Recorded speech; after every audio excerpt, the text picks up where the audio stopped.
I'm Mary Berry, and in this series I'm going to be showing you some of my absolute favourites.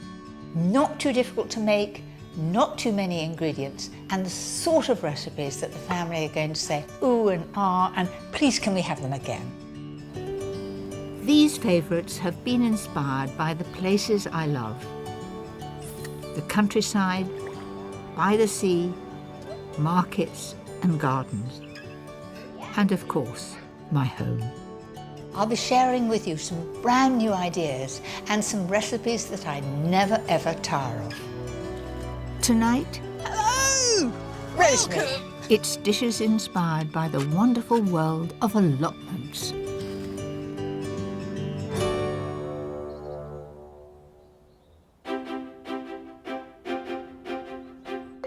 Like many others, during the war, my father turned our flower beds over to growing fruit and vegetables. So from an early age, I spent hours in the garden, and it's still one of my absolute joys. I continue to grow vegetables, but I'm just one of many who love this great British tradition. And today, 350,000 people have an allotment. They allow people from all walks of life to grow their own fresh food. They also bring friends and neighbours together, and in this programme I'm doing my favourite recipes inspired by the allotment. A classic way to use up all those leftover vegetables. My mother's favourite chicken dish with freshly dug potatoes. A delicious dinner party treat with winter root vegetables. And an absolute strawberry crowd pleaser. But first, my favourite dish to serve with homegrown salad leaves from the garden. So first of all, I'm going to line these ramekins with smoked trout, cold smoked trout. It looks like smoked salmon, but it has an excellent flavour. To make it easier to turn out later, line the ramekins with cling film. Then take each piece of smoked trout, and you need to have some just overlapping the top, like that, and put it all the way around.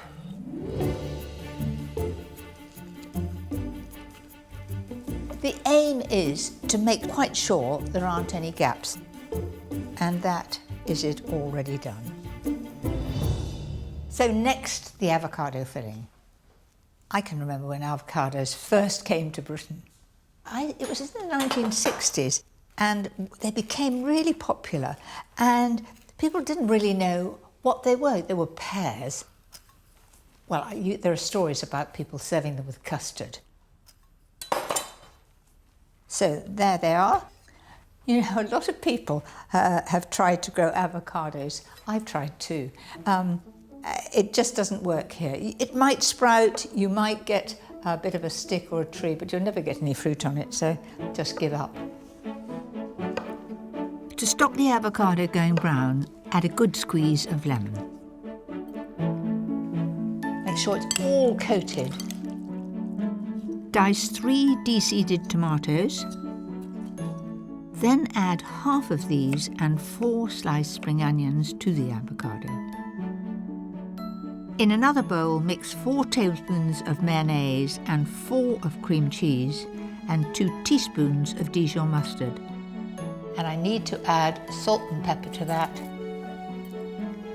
And just fold it in together until it's coated. I want to make absolutely sure that it tastes wonderful. I could do with that mixture just on a lettuce leaf to go with drinks. Wouldn't that be lovely? But it's going in here for this time. Half fill the ramekins with the avocado mixture, followed by a layer of diced tomatoes and another layer of the avocado. And that's the last one. Then take each one and first of all fold over all the smoked trout. Then take the cling film, pull it up all round like that, then fold it over, And now you need to press it down just with your hand, like that. If you don't press it down, it won't hold together when it's turned out. And that is ready to go into the fridge for 24 hours, ideally.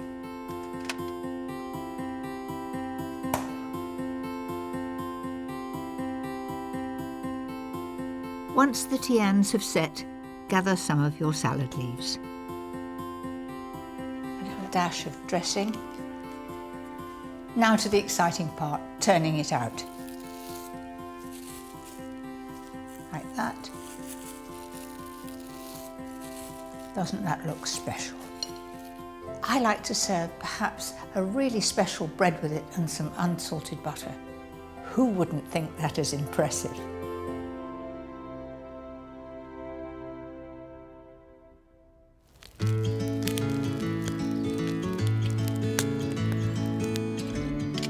Whilst it's very tricky to grow avocados here, I'm off to see one of my oldest friends who, like me, loves to try and grow everything else. Hello! Welcome! Rosemary Moon helped to establish the Tangmere Community Garden in East Sussex.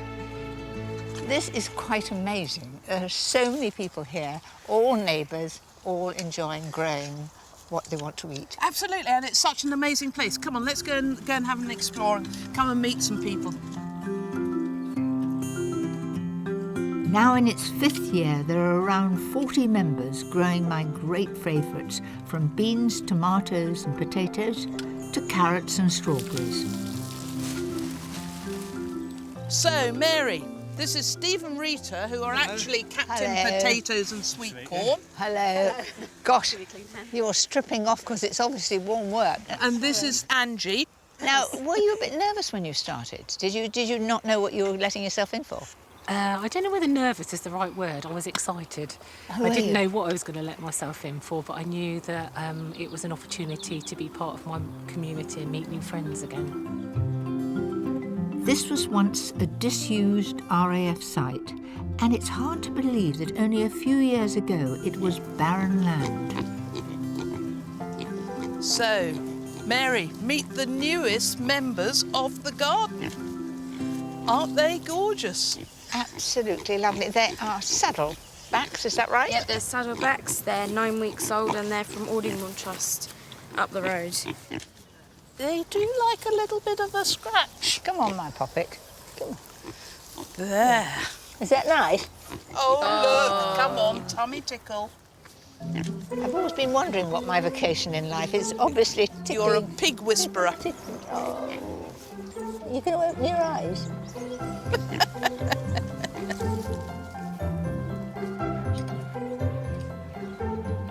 What I enjoy most about meeting other people who love gardening is to share tips and recipes.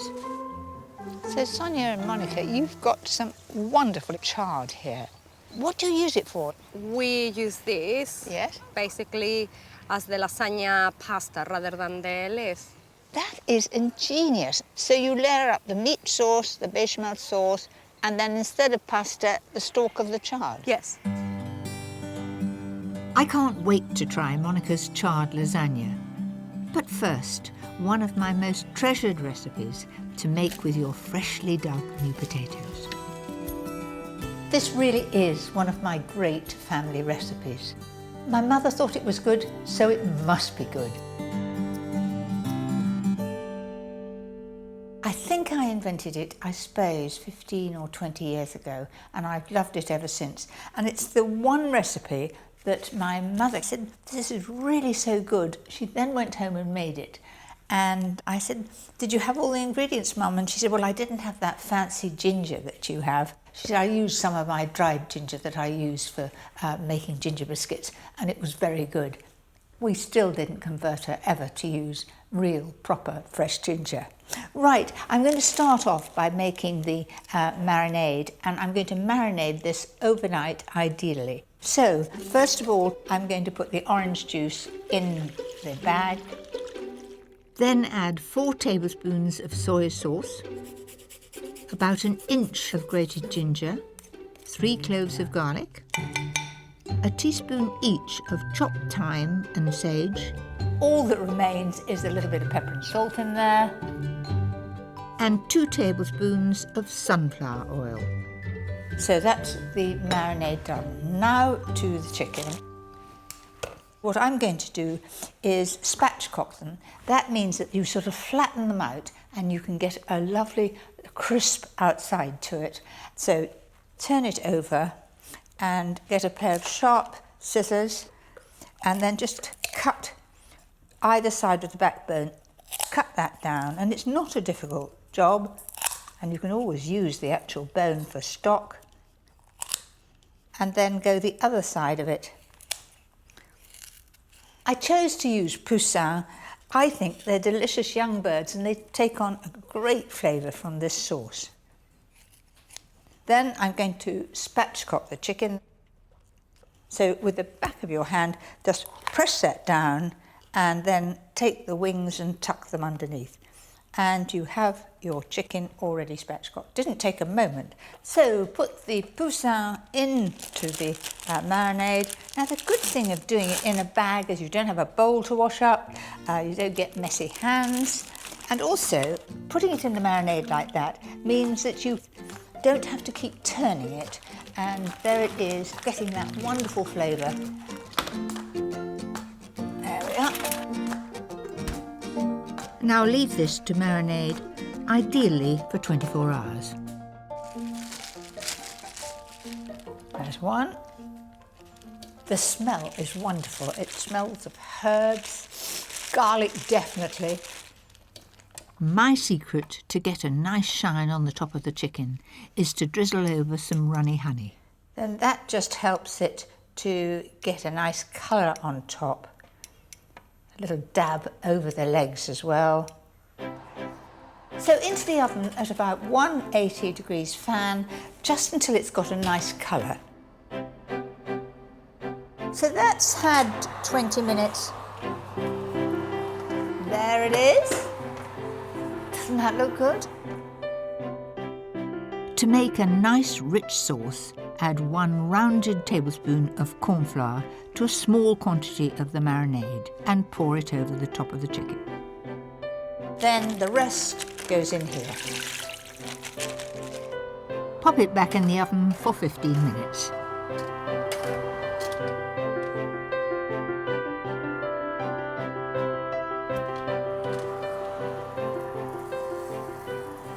There it is, bubbling away. Ooh, that smells good. So we've got all the gravy in there, which will go beautifully with my new potatoes. Now you can see that is very, very succulent. No sign of any pinkness, beautifully cooked through. This gravy is to die for. I could just have it as soup. Oh, I've left plenty. So there you have it. That sauce and the poussin goes so well with new potatoes. When you squash the new potatoes down into the sauce, heaven.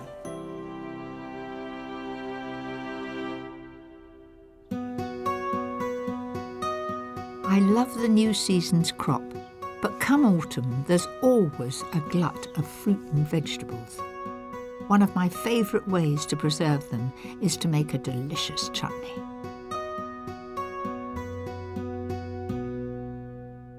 So I've got a lot of tomatoes here, and you know when they get a bit overripe, perfect for chutney. First, blanch, skin and chop 900 grams of tomatoes. Put that in the pan first because that adds the moisture. Then I'm adding 3 peppers, 3 medium onions, a courgette, an aubergine and 4 cloves of garlic.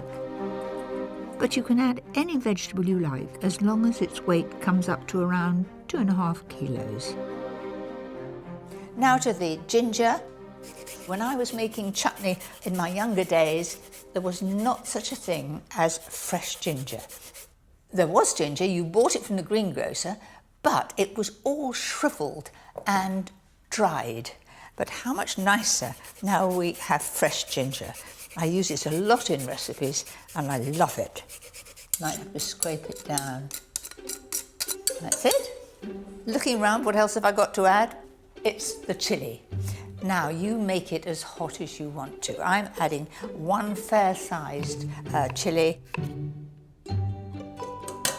All the veggies are in there, and I'm just starting it on a low heat. You'll need to leave this simmering for about an hour. Just give it an occasional stir.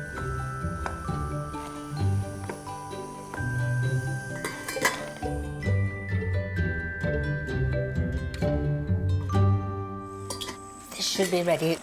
Gosh, look at that wonderful colours coming through. It's beginning to look like chutney. Now it's time to add the spices and seasonings that make it special. 1 tablespoon of paprika, a tablespoon of salt. And then some pepper, just to your liking. And then I'm going to do some crushed mustard seed. It'll make it really piquant. So in that goes. Then add 300 ml of distilled malt vinegar and 350 grams of granulated sugar. Right, all the ingredients are in there. Give it a good stir. Now that smells a bit like a pickle factory. I love it because it reminds me that I'm going to get a wonderful chutney in the end. Once the sugar has dissolved, turn up the heat and bring it to the boil. While it's reducing, take care it doesn't catch on the bottom of the pan.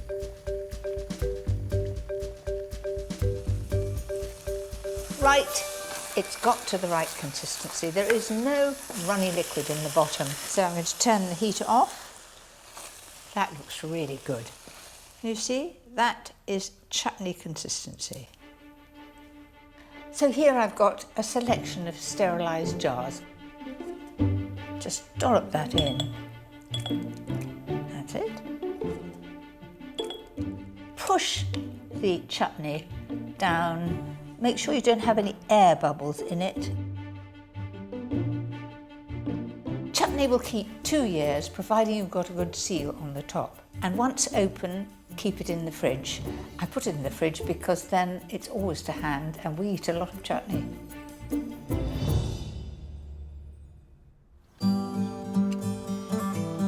One of the special things about the Tangmere allotment is that it's not only about growing.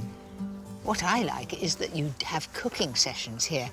You know, you make pizzas, you've got a sort of a cooker over there. Sort of a cooker? How rude is that? It's not a range cooker, it's a washing machine drum from the local tip, and we build a fire in the middle, we've got a great big pan, and off we go. And so in it goes. I'm helping the children to make their own pizza with a very simple dough of flour, oil, water and yeast. I find that if I put my whole hand in the flour like that, okay, it's less likely to stick. So you have a bit of flour on there, look. Okay, now rub your hands together. That's it. Aidan, what are you going to put on top of yours? I'm going to slice tomatoes, some cheese. What would you like to put on? You can't put sweets on top. Come on, what are you going to put on top? Sweet beans. Beans, what a good idea. So we're going to have an exciting pizza, and all you've got to do now is to roll it out so that it's nice and flat. And you've got a lot of people to feed here, so you better get going. And it's not just pizza on the menu. There's also the charred lasagna. Now, there's all these vegetables gleaned from around me. We've got butternut squash, I can see some swede, the leaf of the chard, is that right, is in there? Yes, it is. And there's courgettes, tomatoes, and are you putting a sauce on there? Yep, this is just Greek yoghurt and eggs with some seasoning. So we're just going to put that on the top there. Do we put cheese on that as well? Yes, we can do. We've got some grated cheese. That's a good covering, and then into the oven until It's set. Set and a gorgeous golden brown. I can't wait for that. It is so satisfying to turn your vegetables into something delicious. Look at that. And my next recipe is a wonderful way to make the most of them.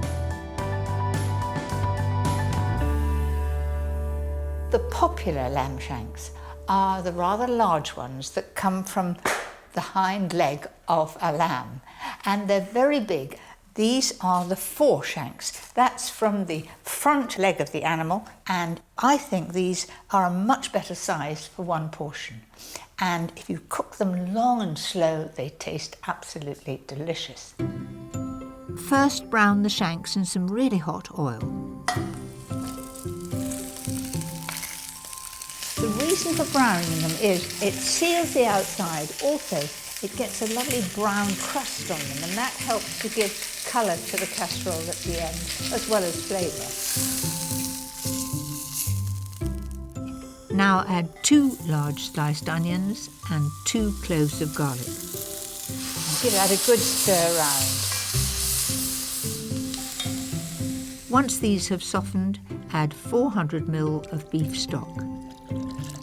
So bring that to the boil. To thicken the gravy, take a rounded tablespoonful of flour and add 300 ml of red wine. You always read in recipes that use the dregs of the wine or the wine that's left. There's never any wine left in our house, so I will take it from the new bottle, but I shall have a little tipple later just to use it up. And just mix that to a paste. And because it's cold, it won't go in lumpy. So I'll pour that in, stirring all the time, and that will just thicken it up a little. To give the gravy extra depth, I like to add a teaspoon of chopped rosemary and a tablespoon of red currant jelly.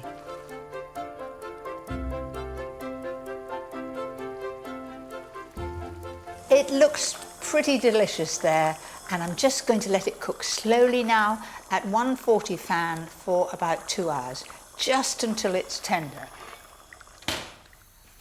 When you grow your own vegetables, they're very precious, but sometimes when you put vegetables into a casserole, they're cooked for far too long, they lose their flavour and they're mushy. I like to boil them for about 8 to 10 minutes in salted water, so they're just tender, and then half of them I just toss into butter. Oh, you've got to be strong to carry this lot. Oh, look at that. It's a really good, rich brown colour. Now add the rest of the vegetables to the casserole. So everybody will have some vegetables that are actually in the casserole and some that are lovely and fresh looking and colourful. And then a little of the sauce over the top.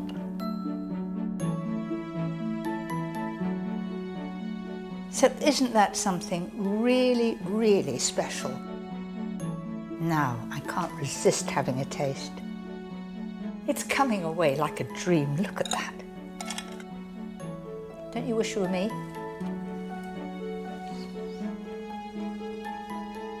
Do you know what? That's a cracking recipe.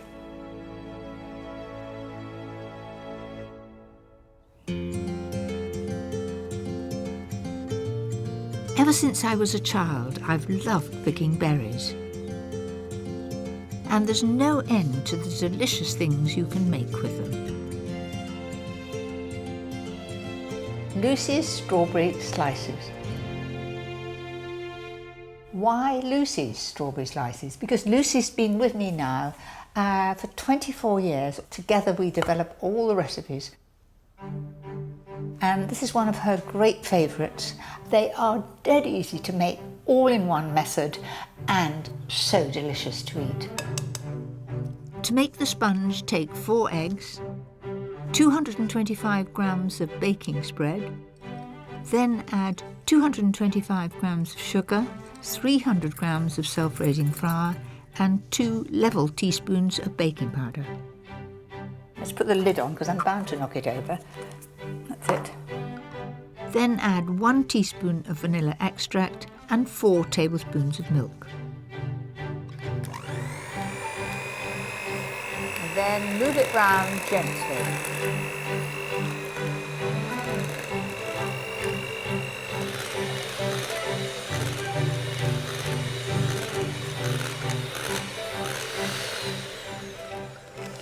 Now that looks lovely and creamy, beautifully smooth.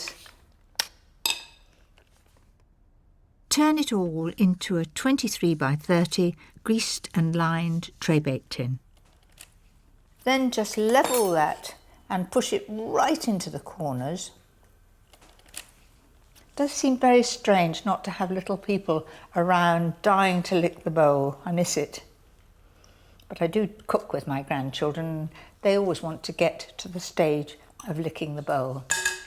So that goes into the oven now at 160 fan, and it will take about 35 minutes.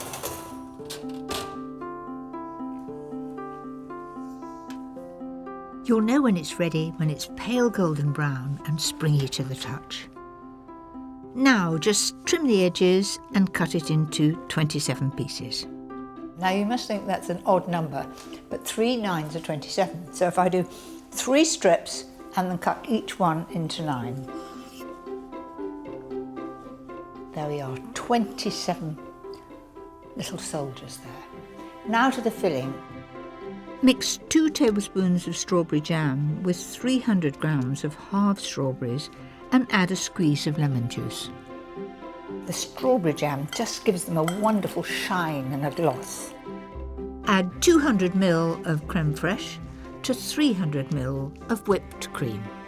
Right, now to the filling of them. Then on go the strawberries, and gentle squeeze, and they look, I think, most inviting. A different way of having strawberries and cream. You're wondering what this one's? Did I forget to put it on the plate?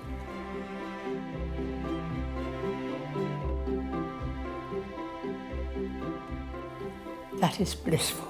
It really is. In fact, I can't wait for the next slice.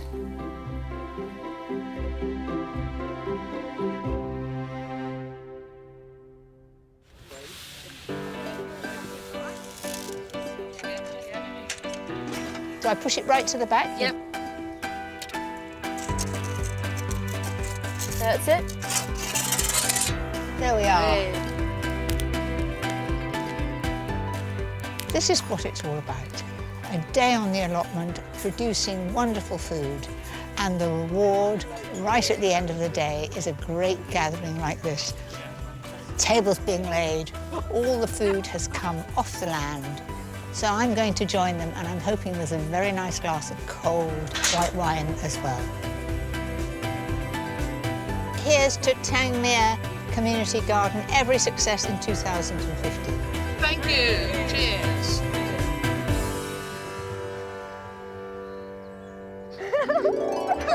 Next time, Who's got room for my favourite pudding?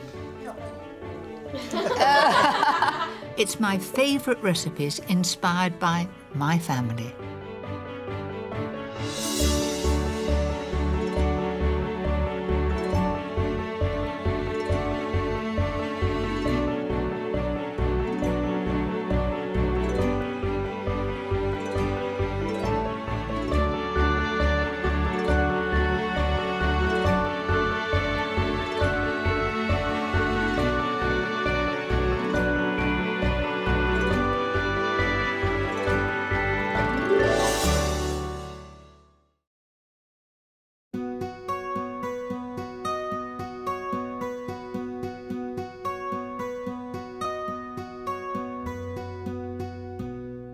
So I've got a lot of tomatoes here, and you know when they get a bit overripe, perfect for chutney.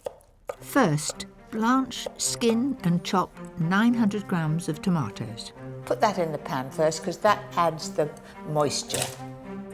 Then I'm adding 3 peppers, 3 medium onions, a courgette, an aubergine and 4 cloves of garlic. But you can add any vegetable you like as long as its weight comes up to around 2.5 kilos. Now to the ginger. When I was making chutney in my younger days, there was not such a thing as fresh ginger. There was ginger, you bought it from the greengrocer, but it was all shriveled and dried. But how much nicer now we have fresh ginger. I use it a lot in recipes and I love it. Might have to scrape it down. That's it. Looking around, what else have I got to add? It's the chilli. Now you make it as hot as you want to. I'm adding 1 fair-sized chilli. All the veggies are in there and I'm just starting it on a low heat. You'll need to leave this simmering for about an hour. Just give it an occasional stir.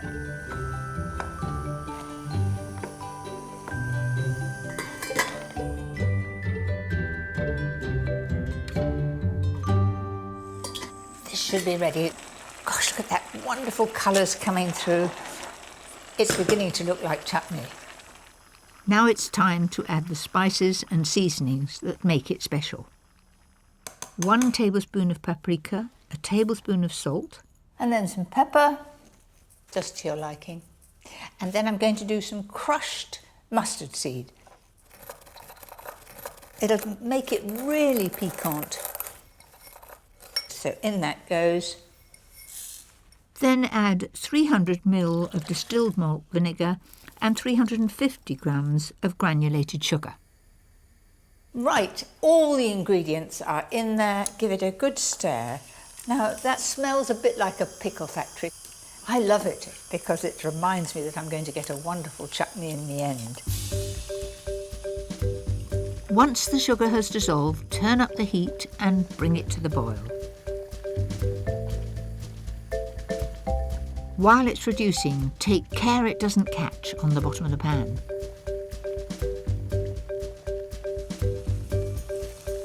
Right, it's got to the right consistency. There is no runny liquid in the bottom. So I'm going to turn the heat off. That looks really good. You see, that is chutney consistency. So here I've got a selection of sterilised jars. Just dollop that in. That's it.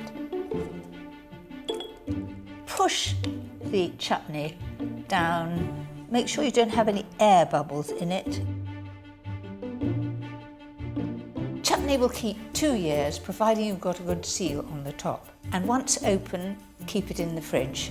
I put it in the fridge because then it's always to hand and we eat a lot of chutney.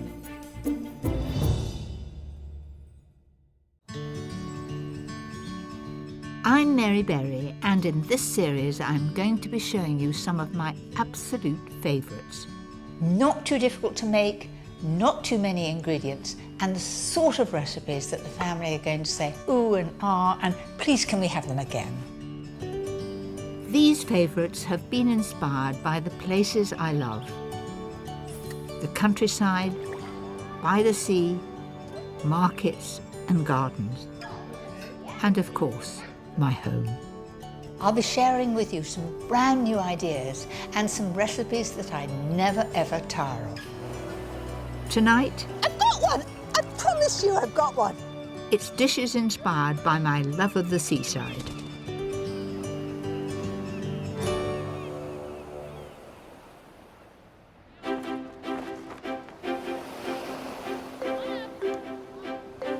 Some of my earliest memories are holidays by the seaside. In those days, we never went abroad. No matter what the weather, we were always on the beach. And some of my fondest food memories are from those trips. Tonight, I'm cooking some of my favourite dishes inspired by the great British seaside. A smart and delicious fish supper, a luxurious linguini, my right royal fish cakes, a homemade ice cream the family will love. But first, no fuss goat's cheese and shallot tarts with a crisp walnut pastry. These tarts are perfect to take down on the beach for a picnic. So, to begin with, I'm going to make the pastry. It's a different pastry. It's walnut pastry. Into the processor goes 175 grams of plain flour, I'm just going to season that a little, up to you whether you do, just a little bit of pepper and salt, like that. Then I'm going to add 100 grams of butter. I think it's better to have the butter fairly firm. Then on with the lid and process it just until it's sort of like breadcrumbs.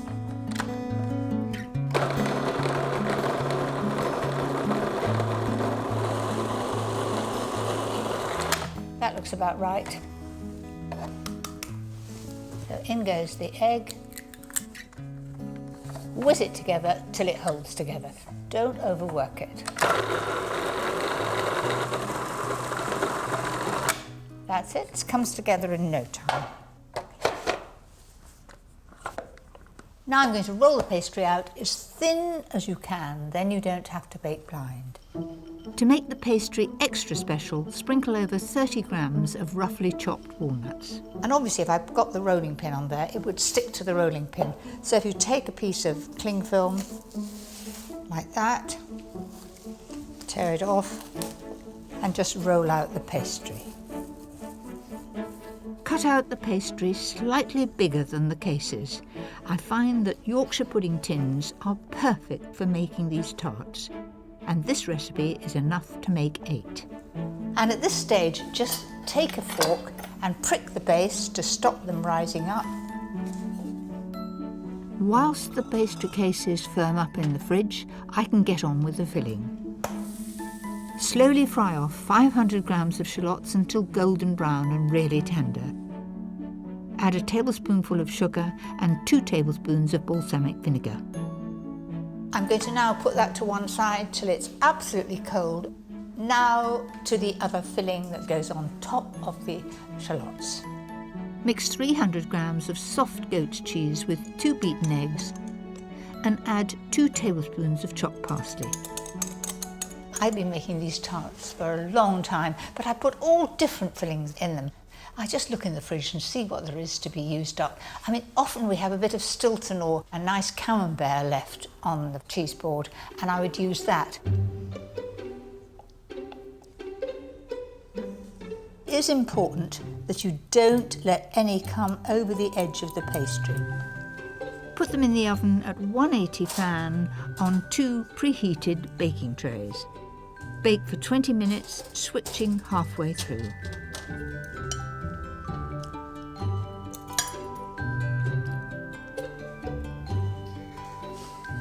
You rotten thing. I can't get away with anything. You'll know when they're ready. The pastry is crisp and the filling is just set and golden. They need just a little bit of parsley over the top. They come out beautifully. Mind you, if I'd spilt the mixture all down the side, it would be another kettle of fish. That's it.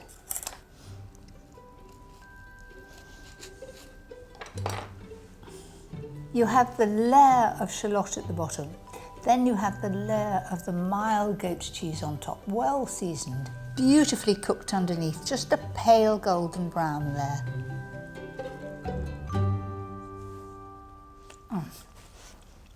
I really, really like that. The flavour is excellent. Sheer heaven. Whilst the tarts are perfect for a picnic, one of my all-time favourite seafoods is crab. But it's not cheap these days, so here's an ideal recipe to make it go that little bit further. I think you'll love my cod and crab fish cakes with tomato salsa, something different. I've made many a fish cake in my time, but these are the very best. Why? Because I have the addition of crab, and it really gives them a lift. It makes them right royal.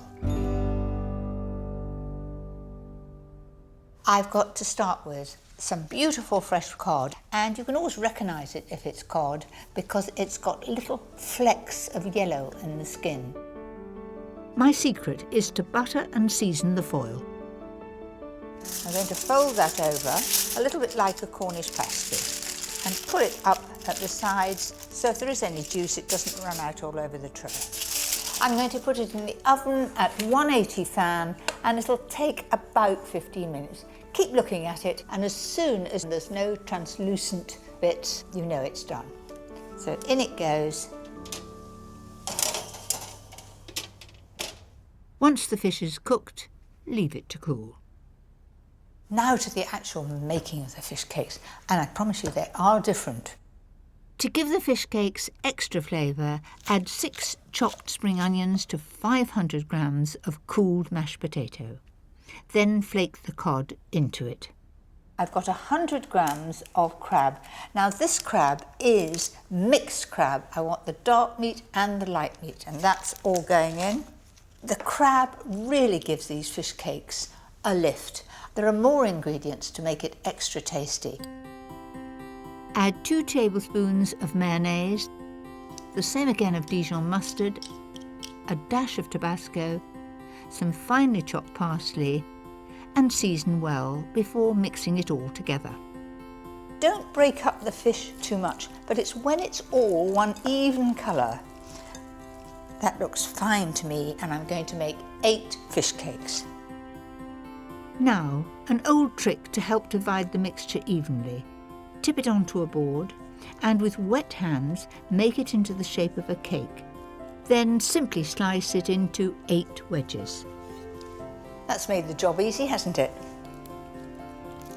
Next, shape each one ready to go in the fridge to firm up.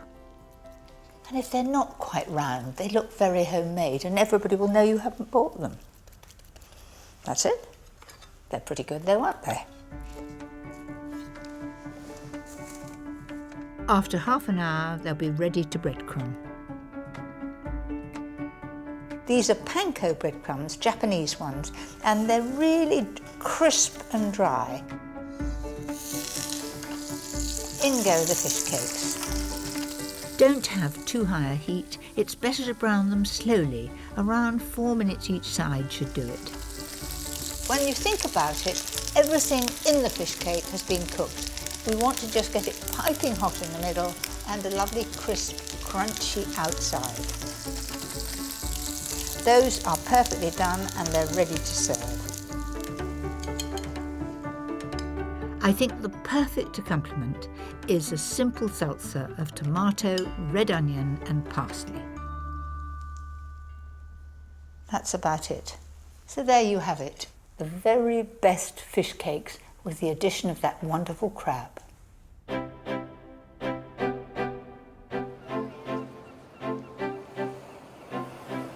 When it comes to seafood, one thing we can't get enough of are prawns.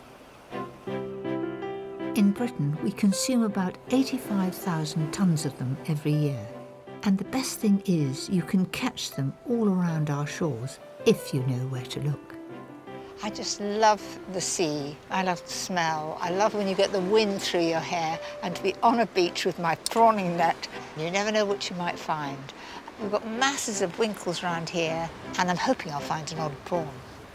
Today I'm in Botany Bay, Kent, to meet local naturalist Dr. Alistair Bruce, to see if he can help me catch some of the local delicacies.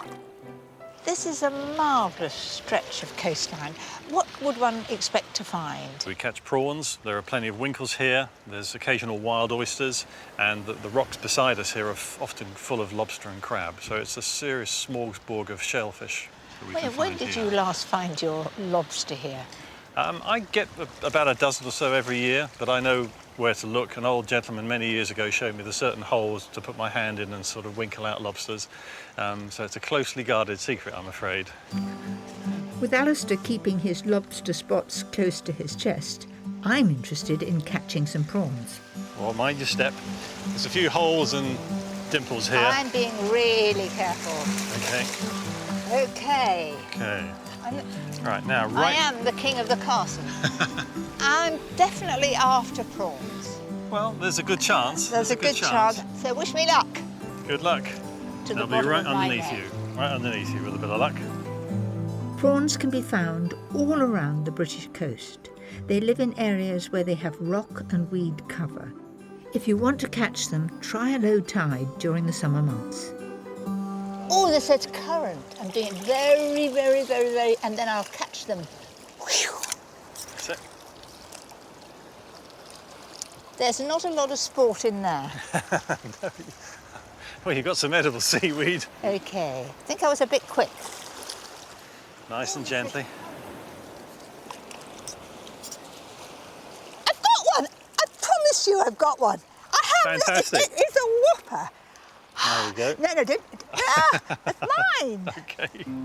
That is a sheer beauty. It's all mine. With my meagre catch and Alistair's slightly better haul, we should have enough for a fisherman's supper. I'm going to do the cooking because you're the Okay. fisherman. I didn't know what I was doing really. And you say always cook it in seawater if you can. Yeah, there you go. Oh, Look at those seaweed beauties. out. Straight in. Look, they've gone from translucent to a pale pink. In a minute, our fisherman's tea will be ready. Absolutely, and it's all free. The most exciting thing of all is, of course, doing it on the beach, Yeah. sitting round, and we'll have such an appetite when it comes. Pity we didn't catch twice as many prawns. Well, nothing could be fresher, could it? A lovely colour, isn't it? It is so exciting. Mind you, I think I can see the one I caught. It's that very big one there. It was pretty big, though, wasn't it? It was. You must admit. It was. I'll give you that. A little bit of lemon. So here goes. There we go. All the Yeah. best. Cheers. Oh, that is really nice. Do you know, I'm sure it's better to cook them in that salt water. It is absolutely beautiful. It doesn't need any mayonnaise. It doesn't need anything. No, not really. Very nice. This, to me, is wonderful. It's a treasure from the sea. The beauty of fresh seafood is it doesn't take a moment to cook. This linguini is a luxurious dinner party dish for 6 that takes no time to prepare. It's absolutely delicious and rather different. So to start with, I've taken 3 shallots and I've slowly cooked those and they're just nice and soft. And I've got some linguini here and it's 250 grams. Cook it as the packet says. It's usually about 10 minutes. Add to the shallots 1 finely chopped red chilli and 2 cloves of crushed garlic. Now I've got some beautiful fresh clams here. I've given them a good scrub. If any of these are open, you're not to put them in there because they're not fresh. Tip those in and the shock of the heat will start them to open. Then I'm going to add 250ml of wine, give or take a bit. I shouldn't say a bit of wine. You can't have a bit of wine. My husband's always telling me that. A drop of wine. Give that a bit of a stir, then in the lemon goes.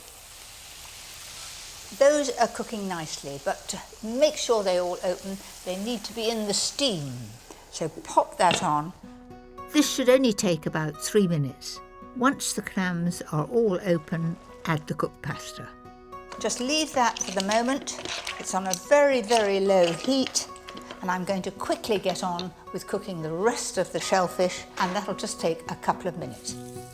To make it even more luxurious, I'm also including squid and king prawns. Keep moving them about, and you'll know when the prawns are done because they'll turn bright pink. You can see the squid is changing colour. And for something special, add 6 scallops sliced in half to make them go further. So there it is. Doesn't that look beautiful? Loaded with wonderful seafood. What I've forgotten to do is my tomato. I've still got the heat on here. Just shows you I'm not perfect. Season and fry the tomato for a couple of minutes before adding to the pasta with a generous handful of chopped parsley and mix all together. Doesn't that look good? That is, to me, sheer luxury. Everybody will feel that you've spoilt them rotten. I love my linguini, but sometimes I feel like a more traditional fillet. And so here's a favourite recipe for the catch of the day. Seabass has become very popular, quite understandably, because brill and halibut and dover sole are very expensive. It has a lovely flavour of sea bass, and when you marry it with my favourite ingredient, shrimps, in a delicious sauce, what could be better? To make the sauce, start by frying 1 finely sliced onion till soft, then add 200 ml of white wine and reduce it by half. Then in goes 300 ml of double cream, and it must be double. If you use single cream, you'll have to boil it too long, and there is a chance too of it splitting.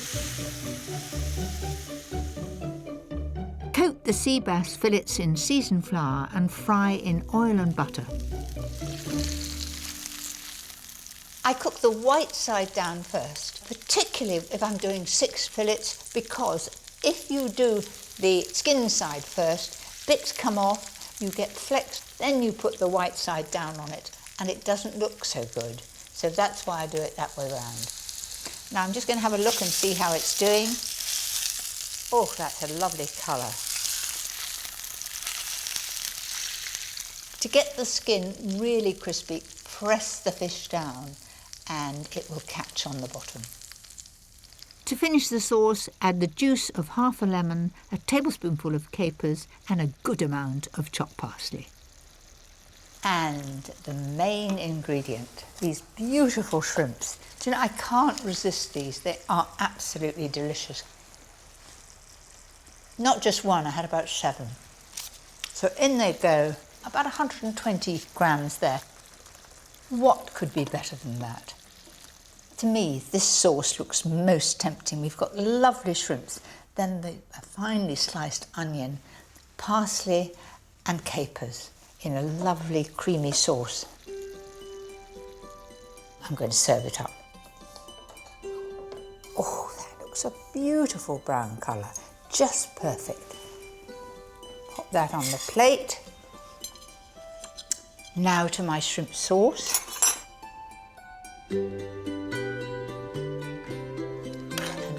Lots of shrimps on the side there. That's it. I've got some piping hot beans here. Just there. I think that looks so tempting, I can't possibly not taste it.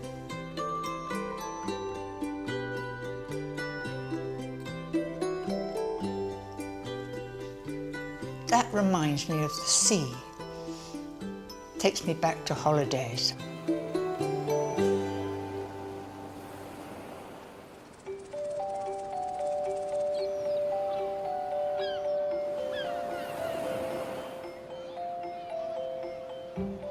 One of my fondest childhood memories was eating ice cream by the sea. On the Broadstairs seafront is an ice cream parlour just like the ones I remember. Hello, Mary. Very nice to Marina. meet you. How are you? I'm very well. This is amazing. It takes me all back in time. Yeah. How long have you been making ice cream We've here? been making ice cream in this place since 1932. My grandfather started. And my great-grandfather started in 1907. So we're in our 5th generation now. Still very Art Deco with the Lloyd Loom chairs and the special ceiling designs. The one thing I remember from my childhood is Knickerbocker Glory, and the ice cream was the most important part of that. Yeah. What's the secret about this ice cream? I think the secret is just to keep making good traditional ice cream the old-fashioned way. May I see it being made? Yes, absolute pleasure, Mary. Love to take it down after you. Marino is taking me to meet Gino, who's been making gelato for 22 years. Let's see how it's made. Okay. So, this one is the secret ingredient. Milk, sugar, a dash of cream. Our finest ice cream in Britain is made from custard, eggs and cream. You describe ice cream. Here we are making gelato. To make the gelato, milk, sugar and cream are pasteurised and cooled overnight. Then it's time to add the flavourings. What is the most unusual ingredient you use that I would be surprised? I made earlier on a couple of flavors for you. So, and you will try later. They're a bit unusual. But, you know, gelato is a form of art. Well, let's make some hazelnut. Gosh, it's pouring like silk. Now we make the noisy part. We mix. We mix. Yeah.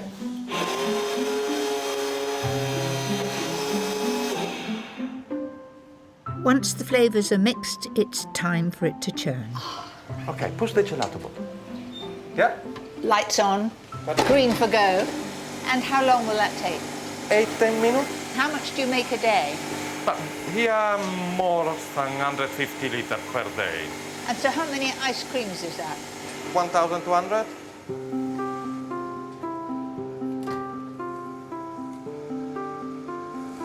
Can I try some? Of course. Do you know that's as smooth as velvet? Hazelnut is a firm favourite here, but nowadays people want something different.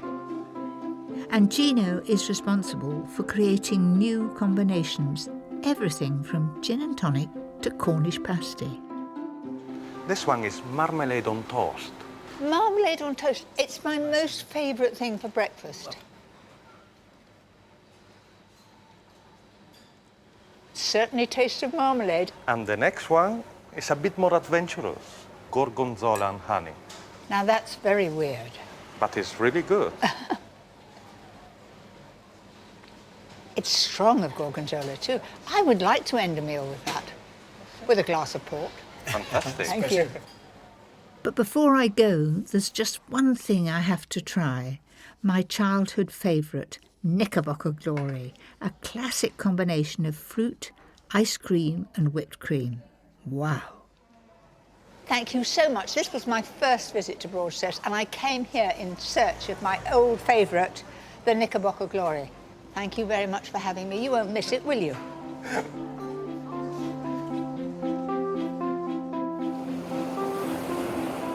There's nothing that reminds me more of seaside holidays than a Knickerbocker Glory.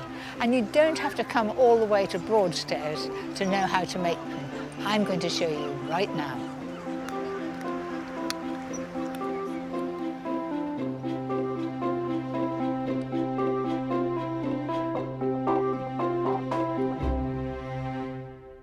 I really enjoyed that decadent Knickerbocker Glory in Broadstairs. Gosh, it was good. I'm now going to recreate that for you to do at home. First, a simple vanilla ice cream that doesn't require an ice cream machine. Separate 4 eggs and whisk the whites at full speed. Slowly add 100 grams of sugar to make the meringue that will be the base of the ice cream. In go the egg yolks and you just mix them for a moment.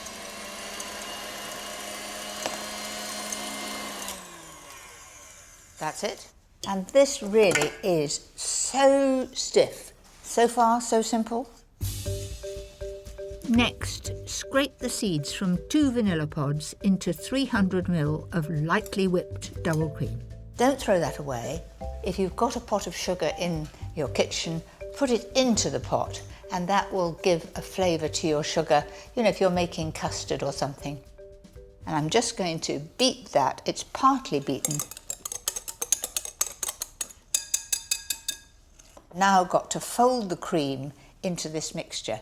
Now I have got volume in it. I've got volume in the meringue, I've got volume in the cream. That's why we don't have to re-whip it and we don't have to use an ice cream machine. So just fold that in. And remember, folding round the outside and cut through the middle until it's beautifully smooth.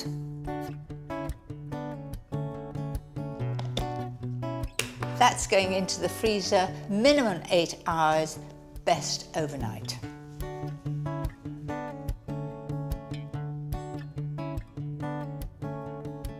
Now to the coulis, a lovely puree that will drift through the ice cream. I know you can buy it in a squeezy bottle, but it's not the same as homemade. Measure 250 grams of fresh raspberries and 2 tablespoons of icing sugar into a small processor. And you just puree that.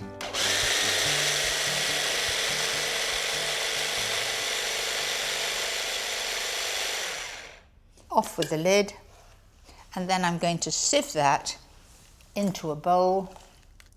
The reason for sieving it, of course, is to get rid of the seeds.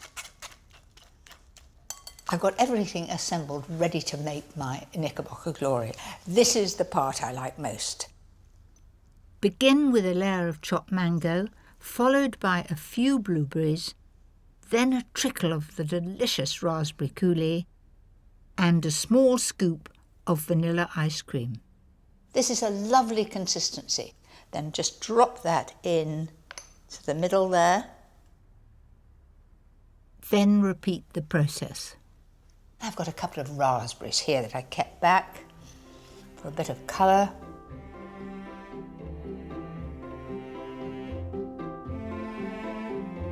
Gosh, that looks good. The crowning glory of a little bit of chopped nuts, just over the top like that. This is my take on the classic seaside special knickerbocker glory. There.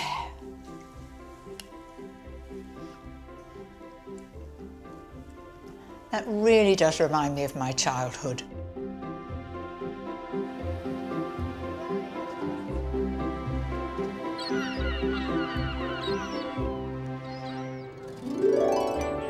Next time. Don't you lose it now. There's your fish. It's dishes inspired by my love of the countryside.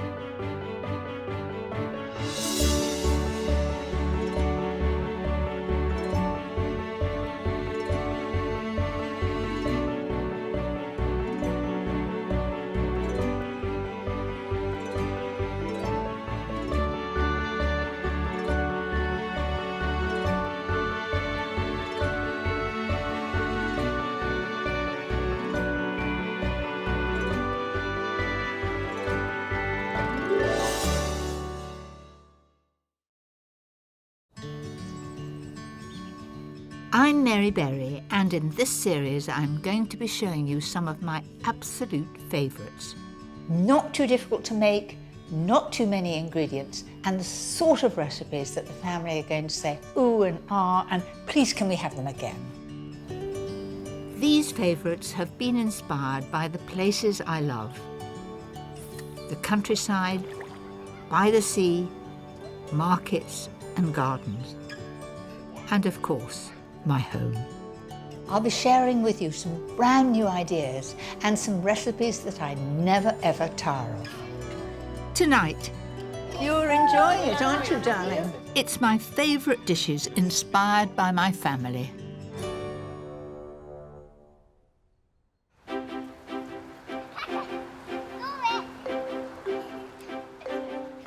One of my joys in life is spending time with my grandchildren.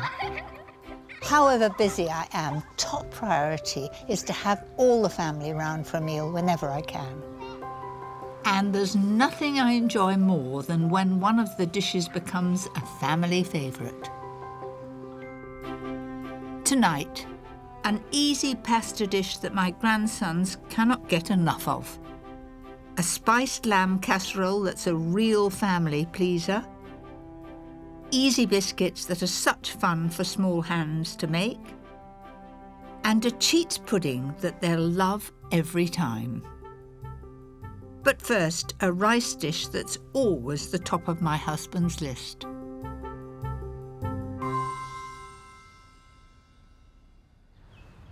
My husband Paul's absolute favourite is Malaysian fried rice. He would have it every day of the week, and I bet that he'll be popping in when he smells it, because you get that wonderful aroma from all the spices.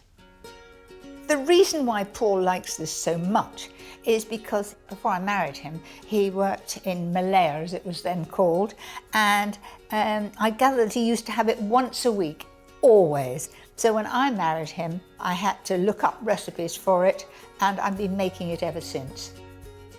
Start the fried rice by slicing 2 chicken breasts into strips. Season and fry on a high heat. There is a real tendency to overcook chicken, and what I do is put some honey in the pan, and the honey makes it go golden brown in no time, because each little strip is only going to take about a minute to cook.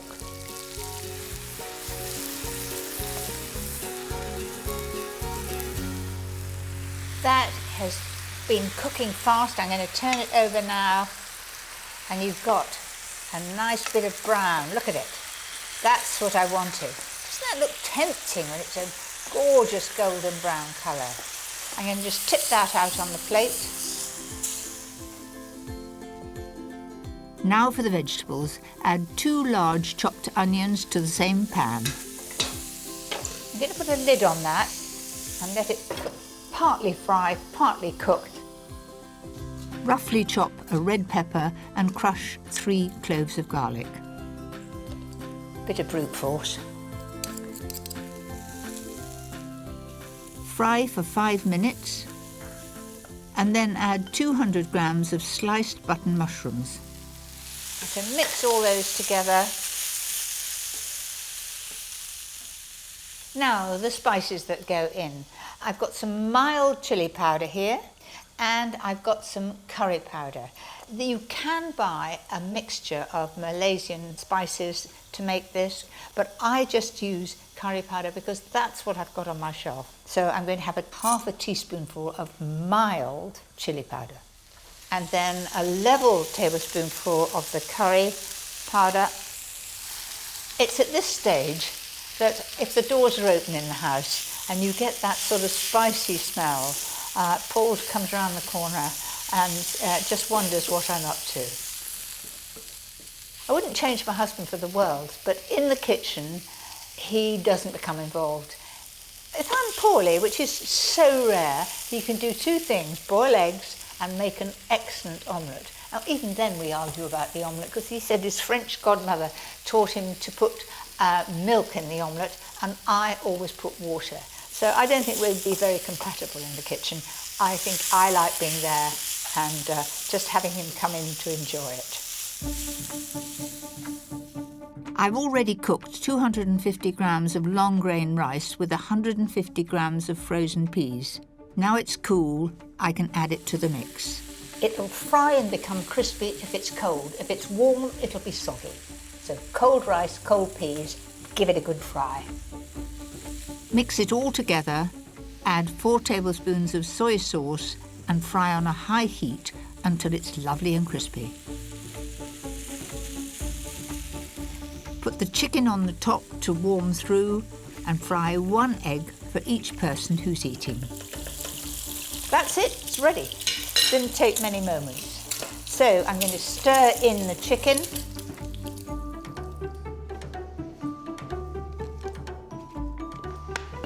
I know that familiar tread. Yeah. Have a try. I'll take mine straight from the pan. See what you think.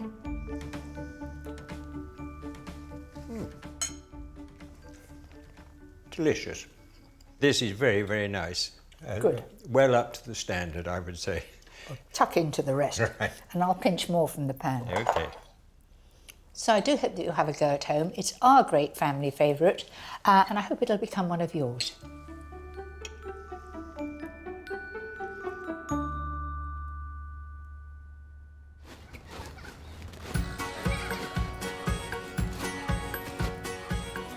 With 5 grandchildren who are always on the move, I'm never short of hungry visitors or helping hands in the kitchen.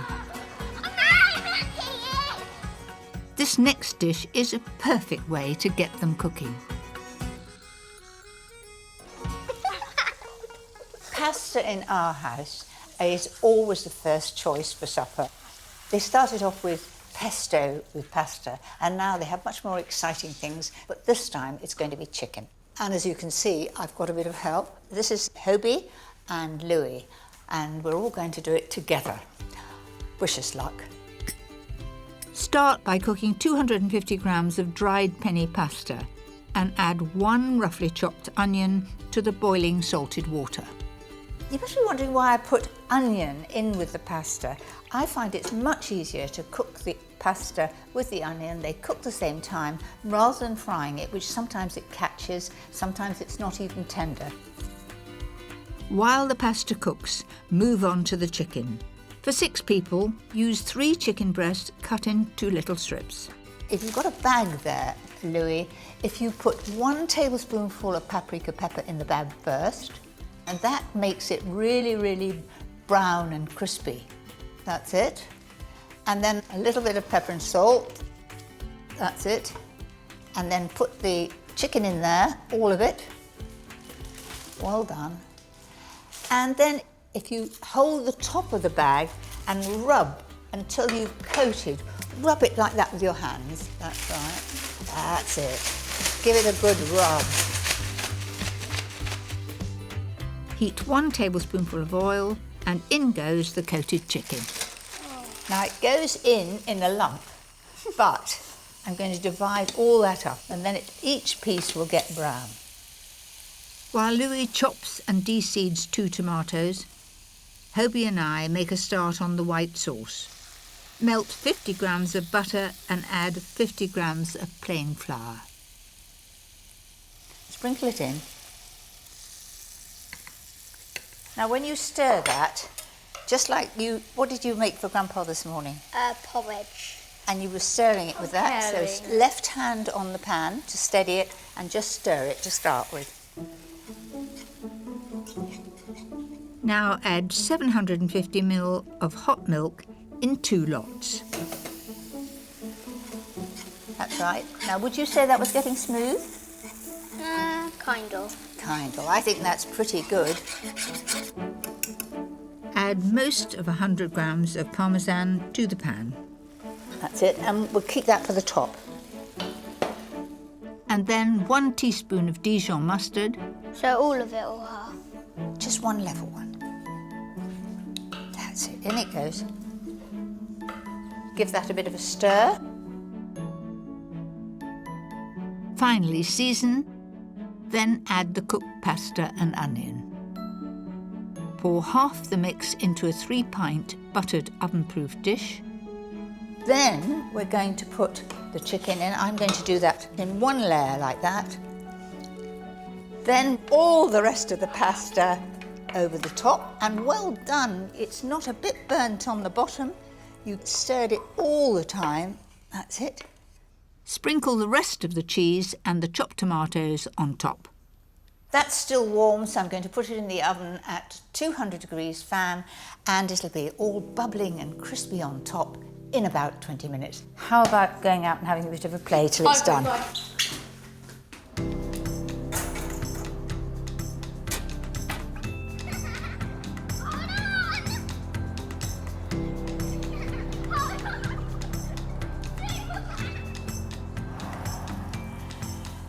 When it's ready, leave it to cool down a bit and then dig in. Who wants a taste? Me. Okay. Are you going to have some, Atalanta?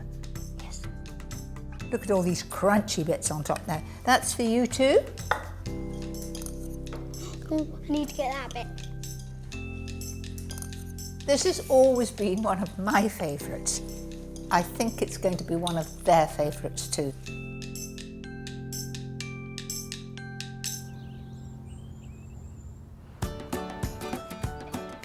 There's nothing I love more than a fun and relaxed Sunday lunch. With 3 generations around the table, there's always plenty to catch up on.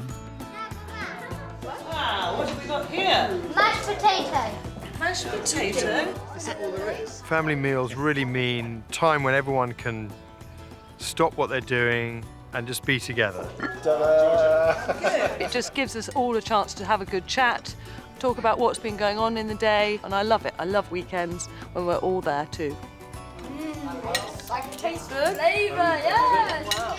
I love my granny's cooking because she never overdoes it or never underdoes it.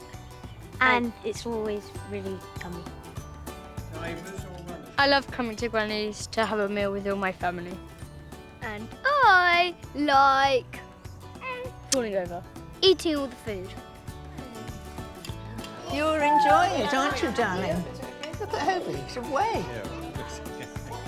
My next recipe is a fantastic alternative to the Sunday roast, and always has them coming back for more.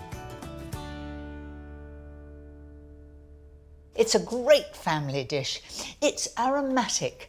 It's also spicy, but not too hot. To feed 6, use 1 kilo of lamb neck fillet cut into small pieces. Coat with 2 tablespoons of ground cumin and 2 tablespoons of ground coriander. Then just turn the meat in those spices. Heat 2 tablespoons of oil and start browning the meat. With this much, it's best to do it in 2 batches. Now just look at that, a gorgeous golden brown colour. Now that takes time, but keep a single layer in the bottom of the pan, keep turning it.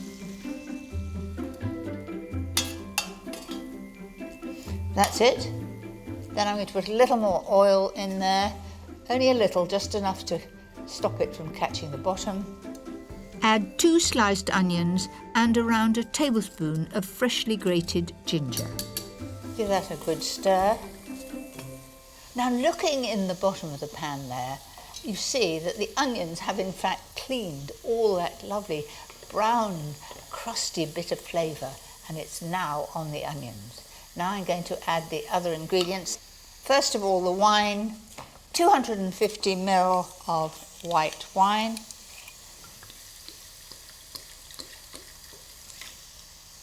Exactly. Then 2 tablespoons of tomato puree and 1 of mild rose harissa paste. 2 tablespoons of runny honey. A 400-gram tin of chopped tomatoes. Season and add the zest of a whole lemon and the juice of half. So there's the meat all beautifully brown, and if there's any of the little bit of juice in the bottom, that'll go in too. Give that a good stir. Gosh, doesn't that look good? Beautiful lamb and all those spices and tomato. On with the lid. So that goes in the oven at 140 fan for about 1.5 hours, just until it's tender.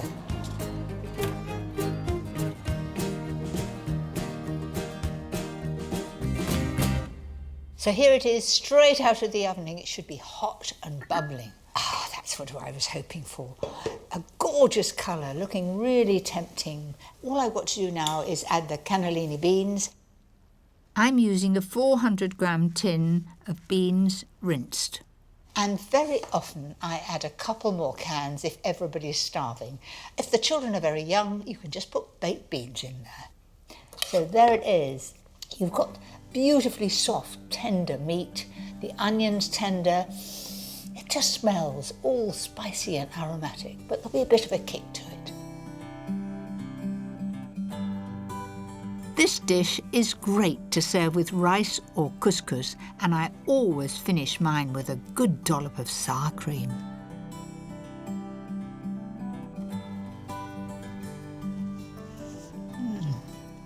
That is so good. Do you know, the sour cream really makes it, because it's a little spicy and a little bit on the hot side, and that cools it down. It's just lovely.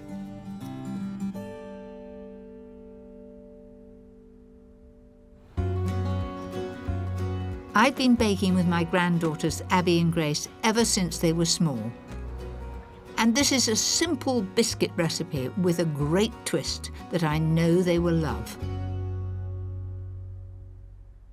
We're going to make a mixture that makes quite a lot of biscuits. We're going to divide the mixture in 3, and we're going to make almond biscuits and chocolate chip and lemon biscuits. So we've got a variety of biscuits, all from one mixture.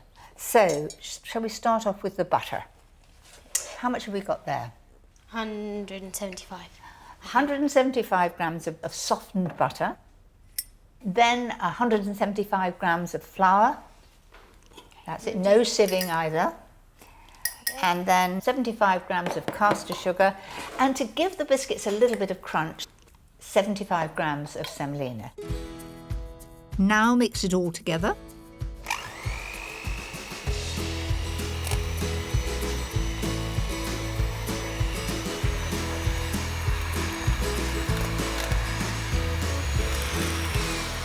That looks about ready.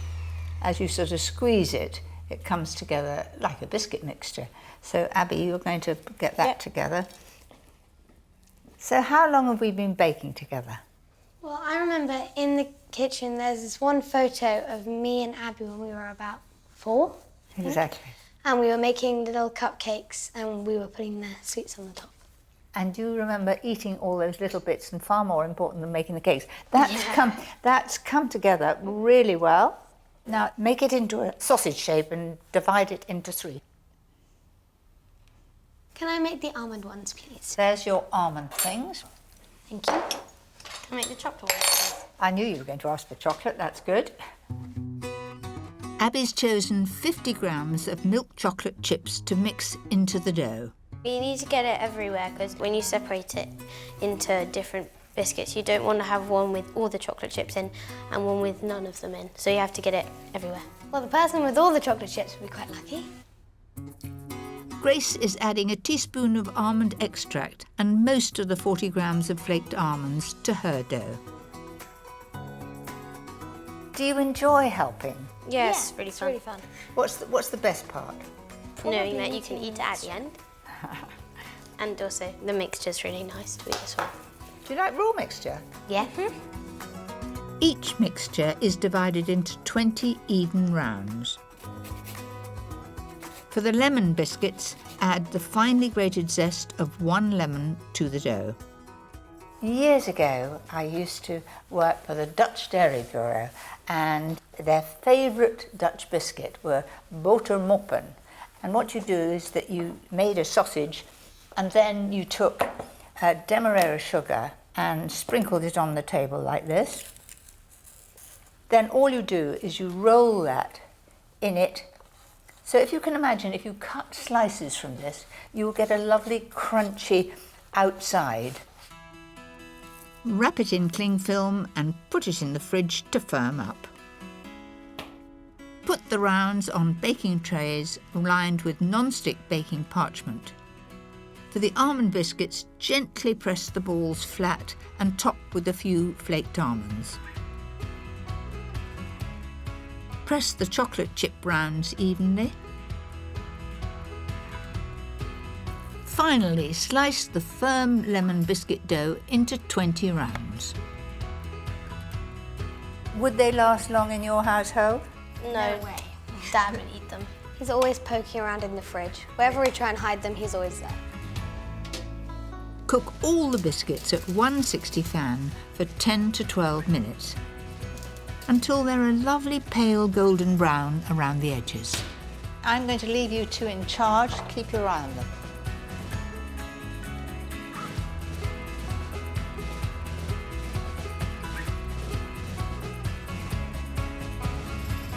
Granny, we think they might be ready. Oh, good. I'm coming.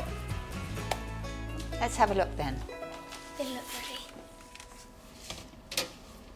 You're absolutely right. There we are.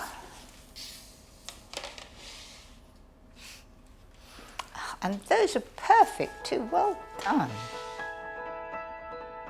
Once the biscuits cool, it's the bit that we've all been waiting for. Come on, let's have a taste. Which would you like? Now, who's going to pass it to Granny? Because I can't reach that far. That's lovely. Now, I'm going for the lemon one. Okay. They're really nice. Could I have another one? My family have always loved my cooking, and there's nothing they like more than a delicious pudding. Especially my take on an old classic. There's nothing more popular than lemon meringue pie, in my family anyway. It is so impressive. But I've got a cheats one. It's using a crumb crust and it's so simple to make. For the crust, add 12 crushed digestives to melted butter. I like a little sugar in that, and I'm going to use some demerara sugar, about a tablespoon. That's it. Then you just mix that together. It's also simple. I mean, some other crumb crusts I use ginger biscuits, but for lemon meringue pie, it has to be digestive. Pour the mixture into a 23 centimetre, 8-inch flan dish. And then just level it in the middle and work it round the sides. I really enjoy this crumb crust, and I find I make it so often because it's so easy. You know, I do think twice about if you've got to make a pastry, bake it blind, all takes time, but this is really very, very quick. There's my crumb crust, done, finished. Put it there, just ready to have the filling in. Add 1 394-gram tin of full-fat condensed milk. They used to be in tubes when I was a child, and you used to have this tube and take it out like toothpaste. It was absolutely delicious. Add 3 egg yolks. I'm just going to combine that for a moment, and then it gets this lovely colour. Next, you'll need the zest and juice of 2 lemons. You know, this is a real showstopper. Anything with meringue, my lot absolutely love. You know, we've often had it for a birthday pudge, you know, just putting sparklers in the top and walking in with it. It all makes it very, very special if it's a birthday. And so add the lemon juice, and you'll notice instantly it's beginning to get thick. Can you see? It's almost like magic.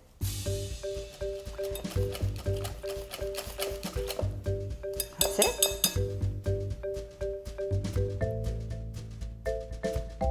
Just level it right into the edges like that. Leave it in the fridge to set and start making the meringue. Whisk 3 egg whites on full speed until stiff. And then slowly add 175 grams of caster sugar.